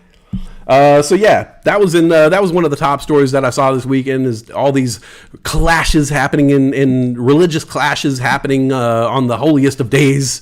But really, we're just fighting about when to plant seeds. At the end of the day, thousands and thousands of years later, we've bastardized these holidays, and now all they're fighting about is, I plant my seeds on the 19th. No. You should plant your seeds on the 23rd. Okay, that's when we plant our seeds. Oh, there's a fight about it. There would be no fight. Okay, if we were just all back to the natural order of things, we would say, hey, you plant your seeds on the 19th. I plant my seeds on the 23rd. Right on. Same weeks. Yeah, same week, buddies. All right, seed planting buddies. Hey, what are you guys growing? Squash? We got some zucchini over here. You want to trade? Yeah, let's do that, man. I'll hook you up with some zucchini. You hook me up with some of that squash, and we'll squash the beef. You know what I'm saying? Also, I saw in the news that there is COVID's not going away. Like, just when I thought we were out of it, I thought we were in the clear. No, COVID's back, man. COVID's just like, nah, bro, I ain't going anywhere. Get used to me being around. All right, I had like 2 masks, and I was like, okay, I'm gonna make these 2 masks last forever. Okay, because I'll never have to wear a mask again. Now I'm thinking, shit, I might have to buy more masks. But I don't mind. I don't like smelling people's breath anyway. But I noticed that there's, first of all, Shanghai is the largest port in the world. I did not know that. Zucchini is a squash. God damn it, Old Raven Farm. Of course, the farmer's going to bust me out on that. The farmer busted me out. Zucchini is a squash. Okay. It's not a schooner, it's a sailboat. Of course, it becomes recreational on the 21st here in Jersey, the day after. Oh, that hurts. You smoking weed on the streets? Huh? On 420? You're going to jail, buddy. Should have waited till tomorrow. Yeah. Okay, you got me. Zucchini is a squash. Zucchini is a squash, you moron. Come on. I'm a city dweller, man. What do I know? There's like a squash that's like a gourd looking thing that looks like kind of like the Elephant Man. It's like, dude, look upon me. And then you got zucchini, which is like, very phallic. Very phallic. I get some zucchini, I'm jealous. I'm like, oh, it's bigger than me. But yeah, who knew that Shanghai was the largest port in the world? Did you guys know that? I just found that out because I was watching the news, because I stay up to date on shit. And there's now shipping problems. We got backlogs going on over there. So now that port is going to affect everything else. You know what I'm saying? So like, the dollar store is going to be out of spatulas now because everything's tied up in the ports in Shanghai, which is the biggest port in the world. Did not know that. But one thing I always see is this common thing keeps happening is they load up these boats, these big ass boats full of containers, and it weighs the boats down, and then they try to send the boats into open water, and then the boats get stuck in like a sandbar or something like that because, the water is receding because, climate change is a hoax. Yeah, right. But every time these boats get stuck, I keep seeing the same thing happen. Is the hero comes through, okay? The Batman of boats comes through and helps us with these shipping problems. And that is the tugboat, ladies and gentlemen. You could have the biggest badass boat loaded with cargo containers and it gets stuck. And then who comes to save the day? Not King Kong, not Godzilla, not some Marvel superhero, a fucking tugboat. Okay, a little ass tugboat, like boop, boop, boop, boop, boop, boop, boop. A little tugboat ties a rope to the boat and literally tugs the boat out of the sandbar, and then the boat is free to go do its shipping thing. And I'm like, wait a minute, guys, why don't we cut out the middleman here? Cut out the middleman. Stop loading up these big ass freight liners. When you just got the tugboat tugging you around any damn way. Load the tugboat full of shipping containers and let the tugboat just do its work, man. Let the hero of the day shine, okay? And we were talking about tugboats last night, and me and Brittany came up with a awesome tongue twister, which is how much tug could a tugboat tug? How much tug could a tugboat tug if a tugboat could tug? That's the type of shit we come up with at 3:30 in the morning when we wake up because we ate and drank too much. We both woke up at the same time last night with massive stomach aches because we just like gorged ourselves. I ate a loaf of bread. I tried to pawn it off on Brittany. I was like, oh, you helped me eat that bread. She was like, nah, you ate the whole loaf of bread yourself. Spinach artichoke dip, man. Spinach artichoke dip. I ate a loaf of bread and it was delicious. And my defense is, it was freshly baked bread, and you can't save the freshly baked bread till the next day. It gets too stale. No. If freshly baked bread cannot be eaten the next day, it gets hard. Put it in a baggie. It doesn't help. You can put it in a baggie. It doesn't matter. The freshly baked bread needs to be eaten that day. That's why it's freshly baked. If you want another loaf of bread, you go buy another freshly baked loaf of bread. They're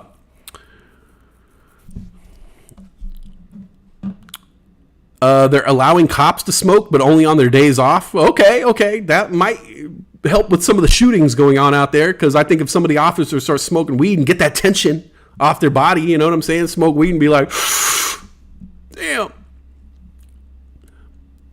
I walk around with a gun. You know what I'm saying? Like, maybe cops will be like, understand the gravity of the situation. Is like, bro, you're walking around with a loaded weapon. You know what I'm saying? Oh, there's a mentally disturbed 14-year-old. I should bring a gun. That's what this situation needs. A gun. You know what I'm saying? A dude's off his medication and his parents are trying to get him back into the house. I should show up with my gun. That's what I need. I should show up with my man-killing pistol. You know what I'm saying? Like, maybe if some cops smoke weed, they'll realize, like, oh, shit, I should probably really, really, really try hard not to pull my gun out tomorrow. This is good shit. Who'd you confiscate this shit off of? Doobie Wah discovered edibles. Yes. Edibles are great, right?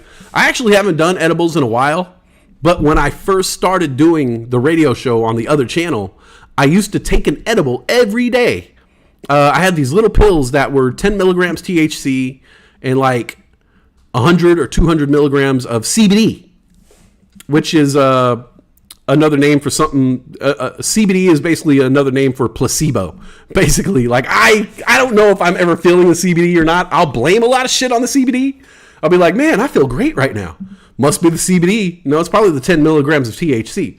But every morning I would wake up. You guys remember my old school pattern? I would wake up in the morning at 6 o'clock in the morning, ready for the stock market. You know what I'm saying? I'd be ready. 6 o'clock in the morning, I'd take a shower, I'd get my dried apricots, I'd get my coffee, I'd get my cup of water, I'd get a banana, maybe some bread. I had these little bites, and I would take an edible every single morning. And I would do the old school show on the other channel and have a little THC and a little CBD in my system. And I felt like a superhero, man. I felt great. You know what I'm saying? My mind was limber. You guys remember some of those old shows, man. Think back a year ago when you were listening to the other channel and some of the shit that was coming out of my mouth then. Whew! Man, I was on fire. But then at some certain point in time, I stopped taking the edibles. You know, I don't know. It just, it wasn't that they weren't doing anything for me. It was just my mind wasn't in the right place to consume the edibles. But yeah, I used to, excuse me, I just burped. Gross, man. Radio faux pas. I used to take these little capsules, you know, take those capsules. And then I had the gummies. I had the gummies that I would take during the day. Like if I, the part of the problem too is I couldn't smoke in the old house that I lived at. And so if I was just like up in my bedroom, I would just pop a gummy instead of going outside in the cold and smoking, you know? But yeah, you know what's crazy? I was talking to my mom a little while ago, and my mom said that she has gummies. She's like, oh yeah, I keep some gummies in my nightstand just in case, you know? I was like, whoa, Mom, you just got so much cooler. You were already cool, but you're so much cooler now. She said she takes gummies. I was like, that's awesome. Yeah, she even knew. She was like, oh yeah, I got these 10 milligram gummies, you know? I try not to eat too many of them, or it was just like, damn, that was so cool, Mom.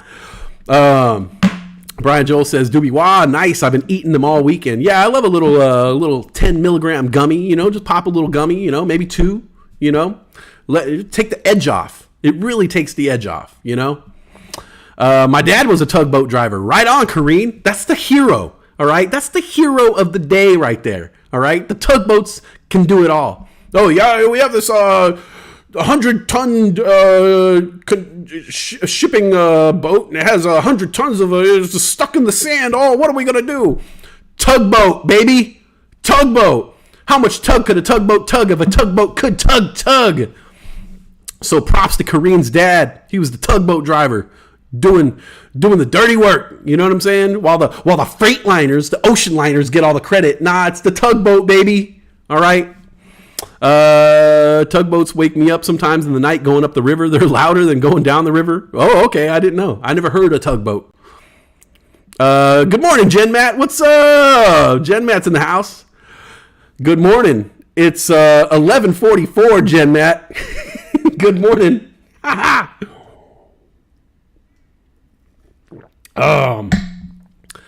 Terps are where it's at. They are discovering a lot of new things that they do. I don't even know what terps are. There's so much stuff going on in the weed world. I don't even know what's going on.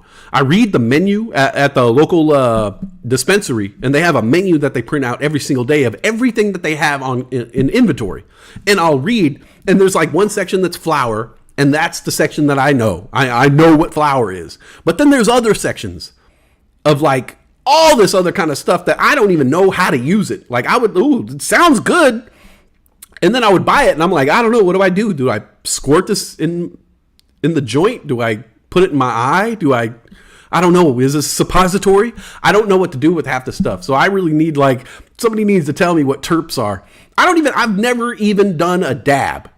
I've never done a dab. Is dab the same as wax? I don't know. There's concentrates. There's all kinds of all kinds of stuff that you could. They're doing marvelous things with weed, but I'm old school. Just give me a bag. Give me a nickel bag, bro. Let me get a nickel bag, man. Come on, 3 for $10. I'm from that school. You know what I'm saying? Like, blunts are new to me. You know. So yeah, I don't know what a terp is yet. But I'm down to learn, and I'm down to do my research. All right. I don't trust edibles. Either nothing happens or I travel to the outer reaches of the solar system and get scared. So that happens to me a lot, Old Raven Farm, when I'm dealing with like the baked goods. See, the gummy bears are fine. It's that big. You know how much is in there. It's 10 milligrams of THC. You pop it, it takes the edge off. If you eat the whole bag of gummy bears, yeah, I'll be in another planet. But I used to get these big ass brownies from the pot shops before they regulated the edibles. I don't know if they did this where you're at, but they don't sell like a brownie. They used to sell like these brownies that were like a 350 milligram brownie. And like, you didn't know how much you were getting in any bite. You know, I would cut it up into pieces and I'd eat like a quarter of it. I'd wait an hour and a half and I'd be like, oh, it's not happening. I'd eat another quarter of it and then I'd be like, what did I do? Why did I do that? I'm dying. And so I stayed away from edibles for years because of those brownies. So I know what you're talking about, because there's so many times. One time I ate a piece of brownie while I was stuck in traffic on my way to work. And I got to work and I was feeling fine. I actually felt like it took the edge off, and I was at Starbucks. And I'm working, and then all of a sudden somebody walks up to me and they go, "Did you smoke?" I was like, "What are you talking about?" "Dude, your eyes, bro." I was like, "What are you talking about with my eyes?" They're like, "Dude, you smoked weed." I was like, "No, I didn't. You've seen me here. I've been making lattes this whole time. I have not left at all." They're like, "Dude, your eyes are telling us a different story. Go look at your eyes." And I went into the back of the Starbucks and looked in the little tiny mirror, and my eyes were on fire. They were like stop signs. They were bright ass red. And I was like, oh my God. I just helped like hundreds of customers with these bright red ass eyes. And like everybody must have been saying the same thing. Like, dude, that high dude makes a really good almond latte. Like, dude, get that high dude to make you the almond latte, dude. He's killing it back there behind the machine. But it was really embarrassing because I was like, I was like the assistant manager at the time. So I was supposed to be like, you know, the boss. And I'm sitting there with freaking bright red ass eyes, redder than the devil's dick. So yeah, I kind of started swearing off edibles, but now like I take a gummy and it doesn't like change my eyes, you know, it doesn't make my eyes super red or anything like that. I remember going to the yard. It was cool. My dad would pull the horn to let us know he was done. Kareem says, thanks for the shout out to my dad. Yeah, of course. Like I'm saying, the tugboats are the heroes. You know what I'm saying? Tugboat, they don't get all the fame and glory. You know what I'm saying? This is just like the captain of the ship. You know, it's like a guy and he's got his hand tucked in here and he's just like, oh, look, iceberg dead ahead. You know, nah, man. The hero of the story is the damn tugboat. I'm telling you, that ship wouldn't move if it wasn't for the tugboat. All right. Shout out to the tugboat captains. Terps are what gives the flavor. The different terps can do different things like help with tremors and Parkinson's. Oh, I need all that. I got tremors like Kevin Bacon. All right. Shout out to Kevin Bacon. Tremors reference. Movie reviews 20 years later. My state is so lame, so I don't know anything about that stuff. Ah, Cassie, you got to move to the west side. You know what I'm saying? We got it going on over here. I get angry if my barista doesn't have red eyes. Exactly. You better have red eyes if you're a barista, all right? And don't wear a beanie, all right? I don't like no baristas who wear beanies. And you can keep that latte art, bro, all right? Keep your latte art.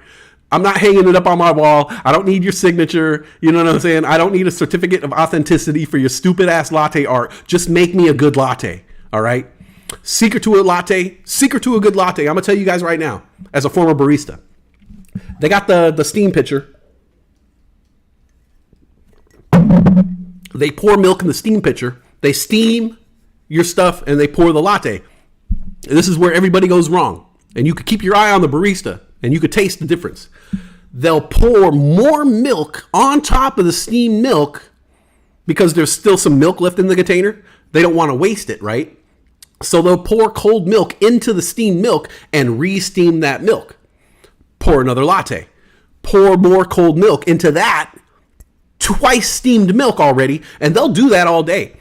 Barista at Starbucks, you look at their steamed milk container, and it'll just have a ring of cooked milk. You know what I'm saying? And you guys know when you burn milk, it like has this horrible flavor.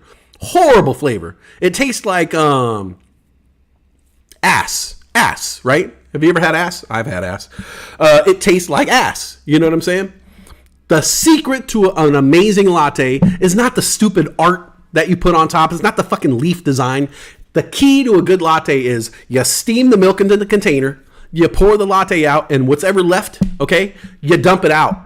Rinse out the container, pour nice, fresh, cold milk into a clean container, and steam another latte. That's the art. That's the art behind a latte right there. I don't need a little leafy design. I don't need to do a peace sign or something like that, bro. All right? Just clean out the container, get me some fresh cold milk, and steam that shit, and give me my almond latte. Dad, fresh espresso. Huh? Don't let the espresso sit. Yes, and you can't let the espresso sit, all right? Don't let the... I've been to a Starbucks one time where the girl was just hitting a button, pouring espresso shots, and just having them ready and lining them up, and they're just sitting there. That shit dies after 15 seconds, okay? If you don't pour steamed milk into a shot of espresso after 15 seconds, you could even push it to 20, 23 seconds, all right? I know this shit because I was a Black Apron Starbucks employee. That espresso dies. Once the crema on top of the espresso goes away, the flavor goes away. So you need to literally brew the shot of espresso, pour it into the cup, pour the steamed milk right on top of that to save the shot, okay? A lot of baristas, they don't know the art. They're too busy doing art, but they don't know the art of a latte, which is don't let that espresso die. Pour that shit within 10 seconds. Yeah, I know. I said 15. 10 if you're a G. It should be immediate. Pour the shot of espresso, pour the milk on top of that, serve the latte, fuck the art. Boom. That's the art of a latte. West, I'll work on Ray and Callus for a 420 Discord show. Yo, right? Let's do this. You want to do a little Discord show? We'll have some live music, huh? They could jam out. We could watch. Yo, I love watching live music. You know what I'm saying? We could turn our cameras on. We could see each other smoking. We could watch and listen to some live music and just have a little 420 session. Huh? Sounds good to me. Let's go. If my eyes are red and I know it. Oh, Joey, I'm with you. If my eyes are red and I know it, then I get paranoid. Dude, I totally feel you on that. Until someone tells me that I look high, I feel so free. I'll be going about life, chatting, gallivanting, and then somebody's like, hey, are you high? I'm like, what? What are you talking about? I don't know. It's kind of like your eyes, just kind of like look kind of a little glossy. And then all of a sudden it ruins my high because then I'm just in my own head. I'm like, do they know I'm high? Do they know I'm high? Do I still look high? Am I talking high right now? Do I sound high? I got high the other night and I didn't tell Brittany that I got high. I just got high and laid in bed with her. And I realized something. When I'm normal Westside doesn't really like say every single thing on my mind. I keep it stored up and sometimes I'll write thoughts down, but I don't just blurt out everything on my mind. When I'm high, I will say everything that comes in as soon as the empty vessel fills up with a thought, it comes out of here. Blah. And I literally sat there in bed and I was like, I'll carry on conversations in my mind. And so Brittany has been going through this thing where she'll be like really hot one second and really cold the next second. And so I was trying to figure out the problem in my high brain. And I'm laying there in bed and she's laying next to me and I go, oh, babe, I know why you feel hot one second and cold the next second. Because in my mind, she was laying there trying to figure out this problem. And I came up with the answer. I was like, oh, hey, babe, I know why this is happening to you. The same thing happened to me. When I first moved to Portland from California, my body had to adjust to the temperature. And so I would get really, really cold and warm myself up. And then I'd get really, really hot. And when I first moved here last winter, no joke, it would be snowing outside and I would have my window all the way open and I would be sweating in bed because my body didn't know how to regulate itself at this point. Now, like I told her, I'm cold all the time. I don't have hot moments. I'm always freezing, because my body's normal. My body's used to being in the Pacific Northwest now. But when I first came here, it was a battle between me and the blanket. I was constantly like wrapping myself up and then I would take it all off and be like, ugh. And so I was fixing her problem. I was like, babe, I know why you're going through this. And she was like, well, why are you telling me this right now? And I had to realize, I smoked weed earlier because it kept happening. I would be quiet for a minute and then I'd say like, oh, I forget I just like say a random thing. Oh, babe, blah, blah, blah, blah, blah, blah, blah. And she would look at me and be like, why are you thinking of that right now? I was like, oh, I don't know. And she was like, so why all of a sudden are you telling me everything that's on your mind? I was like, oh, I smoked weed earlier. And she was like, okay, I like that. I like when you tell me everything on your mind. Like, don't just do it when you're high. Like, tell me what's on your mind all the time, because usually I'm like brooding like Batman, I'm like thinking about things in my head, thinking about life, thinking about the stream, thinking about food. But I keep all those thoughts in. But when I've smoked a little herb, oh my God, I just say any damn thing that comes to my mind. Oh, so let's see here. Oh, Andre changed his name again. Damn, we need a coffee time slot. I will make it happen. A coffee time slot, like what we do a show in the morning.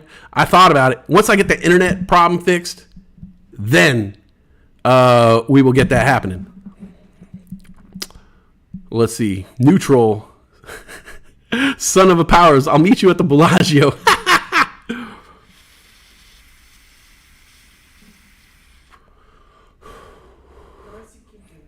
Unfortunately, when I was putting together those gift baskets and things like that, well, I was let go of my other company, so unfortunately, I can't honor those other things. But we got some people here who I'm still paying off, and I will.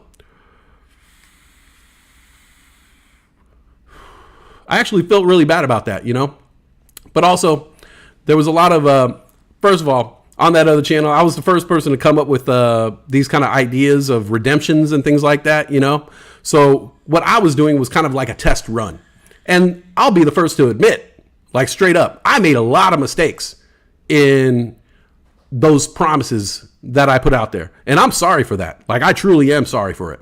Like, this is me being a real humble person right now, which is rare.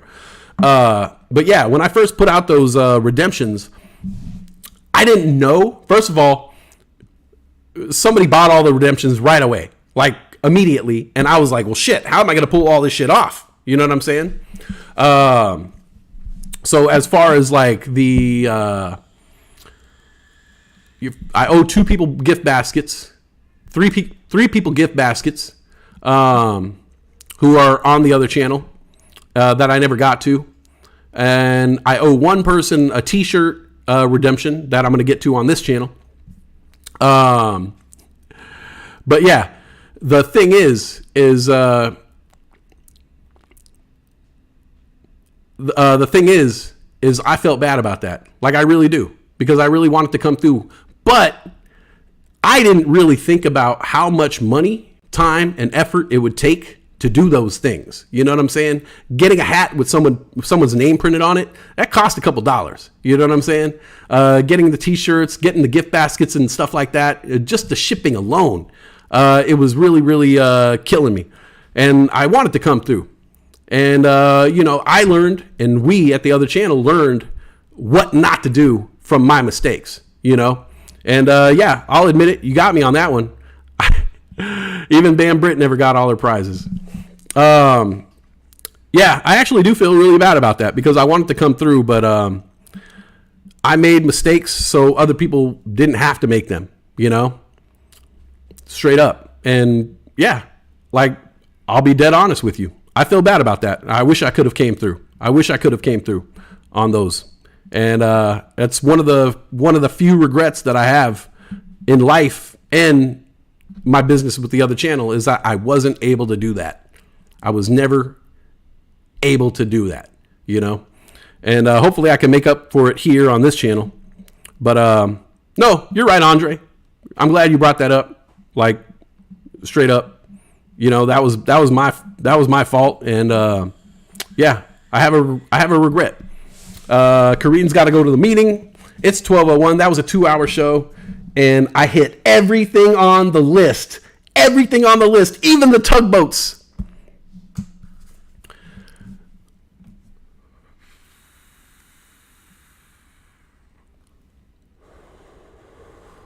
By the way, Andre, you had no prizes coming.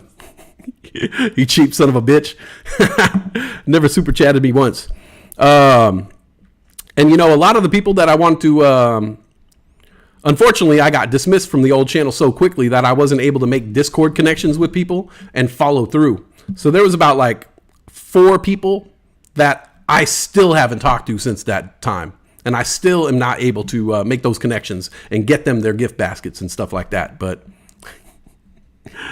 that's a bummer, but I'm trying to come back, trying to make it up for, that kind of empty promises on this channel, but oh well. And I did send out the postcards. You are right, Cassie. I did send out the postcards to the people who gave me their addresses. A lot of people didn't give me their addresses, which was unfortunate. Why don't you want me having your address? I'm an upstanding citizen.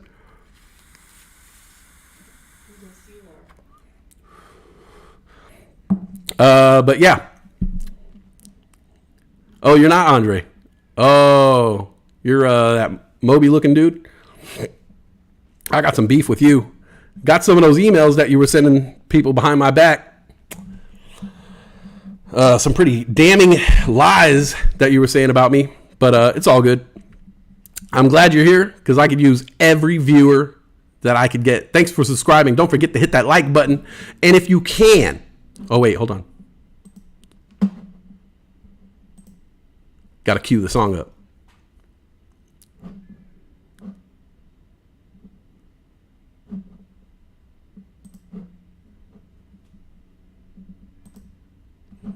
All right.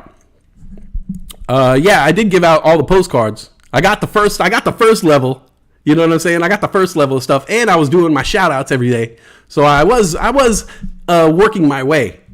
I was on my way to fulfilling those promises, but there's a lot of stuff going behind the scenes, and not gonna lie, I was out of money, and I was just fucking broken. Spill the beans, West. Nah. All that stuff is water under the bridge, as they say, But I think we're going to make up for it on this channel. We're good around to doing some of that stuff.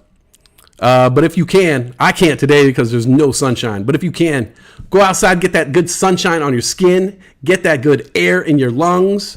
Call someone you haven't called in a while. I will take my own advice.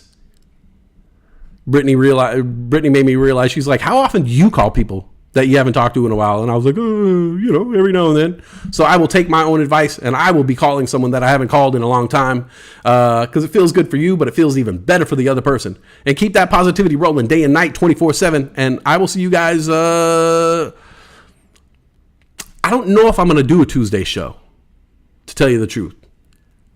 I might do a Tuesday show tomorrow, so stay tuned. But I think I'm going to split up the days and do a Monday show and a Wednesday show, because writing 2 shows back to back is really, really hard. If you guys have noticed, I'll do a Monday show, and my Monday show is fire. I got all this shit written, all these jokes, and then the Tuesday show, I'm like, I got nothing. I got nothing in the tank. And then I end up it knocks my confidence down, and I just have a shitty ass day. So I'm not going to do a show unless I could bring you like, a good ass show. So I might not do a show tomorrow. Stay tuned for that. I'll let you guys know in the Discord. I'm definitely doing a show on Wednesday. Wednesday is 420 baby. You know what I'm saying? Get your costumes ready, and maybe we could have something cracking in the Discord. Shout out to Moral High Ground, and shout out to Son of a Powers. Thanks guys for tuning in. Even though you're hating on me, I need all the viewers I could get. But yeah, on that note, you know how we do it. Oh, I hate when I miss the intro. Hold on. I love that guitar riff. Thank you, Steel Fawn, for letting me use your music. And I will see you guys back here hopefully tomorrow, if not Wednesday. Big ass 420 celebration. You know what I'm saying? That's our day, baby. She hasn't seen, and there's no real one emotion. She can't say what she needs. First second she hates you, then she's horny. Baby, stay with me, please. She can't imagine. And I'm on my way, guys. Lot of mercy. I hope you guys have a great day. Thanks for tuning in today. Hopefully I brought a couple chuckles. She's crazy and I love it, and I want her myself. Oh, we never did a heist.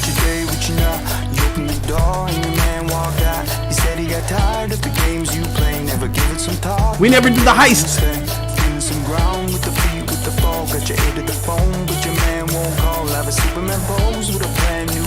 Give me some love and I'm on my way. I'm on my way, wait. I'm on my way, wait. I'm on my way, Mitchell Wayne says, much love, riders, be safe out there. Joey Salag says, much love, everyone, and peace out. Old Raven Farms dancing, got the corn. You say that you got some big surprise. I think that I like this. Let's run that heist. We'll run the heist. How about that? Let's run the heist. I'm gonna let the Steel Fawn play.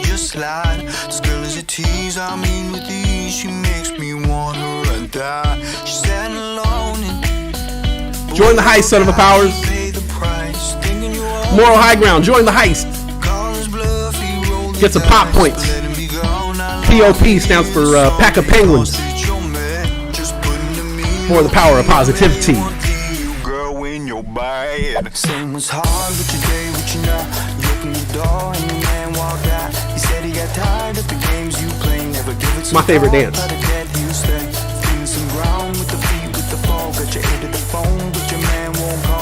That's my favorite desk dance. Or like if I'm dancing in the car, you can only dance with your upper half. Then there's this one. Tossing it up.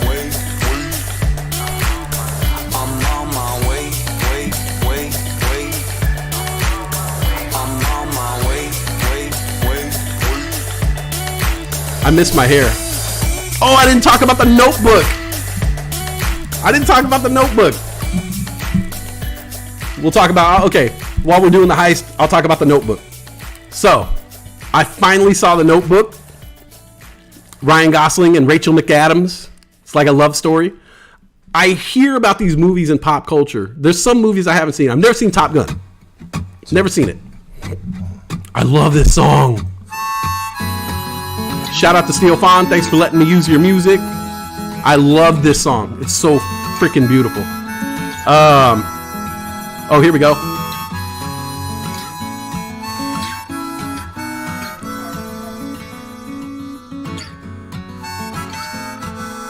All right, so the heist, back to the heist. Let's go! That's so Wes is trying to get a crew together for a daring mission. Westside dropped his phone in the Raptor tank at Jurassic Park. That phone had all the pictures of Gizmo and none were backed up to the cloud. Please help your boy get his Samsung loaded with pictures of Giz. You know West loves his kitties. Here we go. A crew of riders embarks for the tropical island of Jurassic Park. armed only with smartphones, a wicked sense of humor, and Jeff Goldblum. The riders seeing the phone in the pit try to throw Jeff Goldblum into the pit as a distraction, but instead shorted out the security fence. The Raptors began attacking the fence, and the riders had to scatter and run. Half of us made it back to the boat, and the other half are holed up in the restaurant, Jurassic in the box. I wrote that. Good news is, we got the phone. Bad news is, half of us are stuck on the island with Jeff Goldblum. Enough with the fly stories, bro. Look like the rider's boat is pulling up now. Let's see who made it back. Son of a Powers, you got 20 pop points. Doobie Wah 420 got 200. Brian Joel 198. And Cassie 200. Cassie is the queen of pop. The guy who wrote The Notebook wrote Blow also. Whoa, really? Are you serious? If you're a bird, I'm a bird. Yo. Play that Red Raid Dominique NFT. I'll do that tomorrow, Mitchell Wayne. By the way, Mitchell Wayne, when I get the charts and stuff on the screen, I want to just have a playlist of Red Ray's music and just have that playing in the background. Basically a mix of Red Ray and a mix of Steel Fawn just playing all day long. So I'll talk to you about that and see if it's okay if I could use his music. I want to get permission first. My favorite songs are I'm On My Way and Numb. Numb is awesome, right? Numb is a banger. Let's bust that out right here. I love Numb. Steel Fawn killed it on this song. Walk right past, wanted to ask, make my body numb, numb, numb. Two hearts that will stumble inside. Doing a little overtime here. I just love Steel Fawn, man. And then you walk right past. I wanted to ask, is there someone you Love, love, love. Let's bump it. in so fast? I want Bump it. so bad. She Bump makes it. my body numb, Camp it, numb, bait a numb. dip. Walk right past. I wanted to ask, is there someone you love, love, love? So All right, Mitchell Wayne. I'll play some. We'll play some Red Ray on the next show for sure.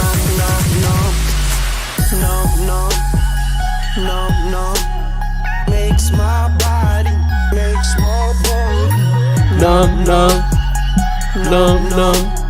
makes my body, makes my body. It's your boy Steel Fawn right here. Killer track called Numb. Wait is a great song. I love Wait. If you want to check out Steel Fawn's music, here's the link. And don't forget, if you guys gave me a link to any of your stuff, you could always do a code in there. Exclamation point, your name. Jen Matt, I got your mom's in here too, I think. Let's see. Is it Jen Mom? Walk right past. I wanted to ask, is there someone you love, love, I think love? Jen Mom. In so fast, I want her so bad. She makes my body. There you go. Jen Mom even got one. Jen Mom got one. So if you guys have given me a link to anything that you guys are promoting, you can always drop it in the chat. You know what I'm saying? Promote each other all day, baby. Numb, numb. Let's vibe out to some Steel Fawn right now. Links in the chat. Numb, numb. Woo, this song is a banger. I'm telling you, people, get down with Steel Fawn before he blows up. This boy is gonna blow up.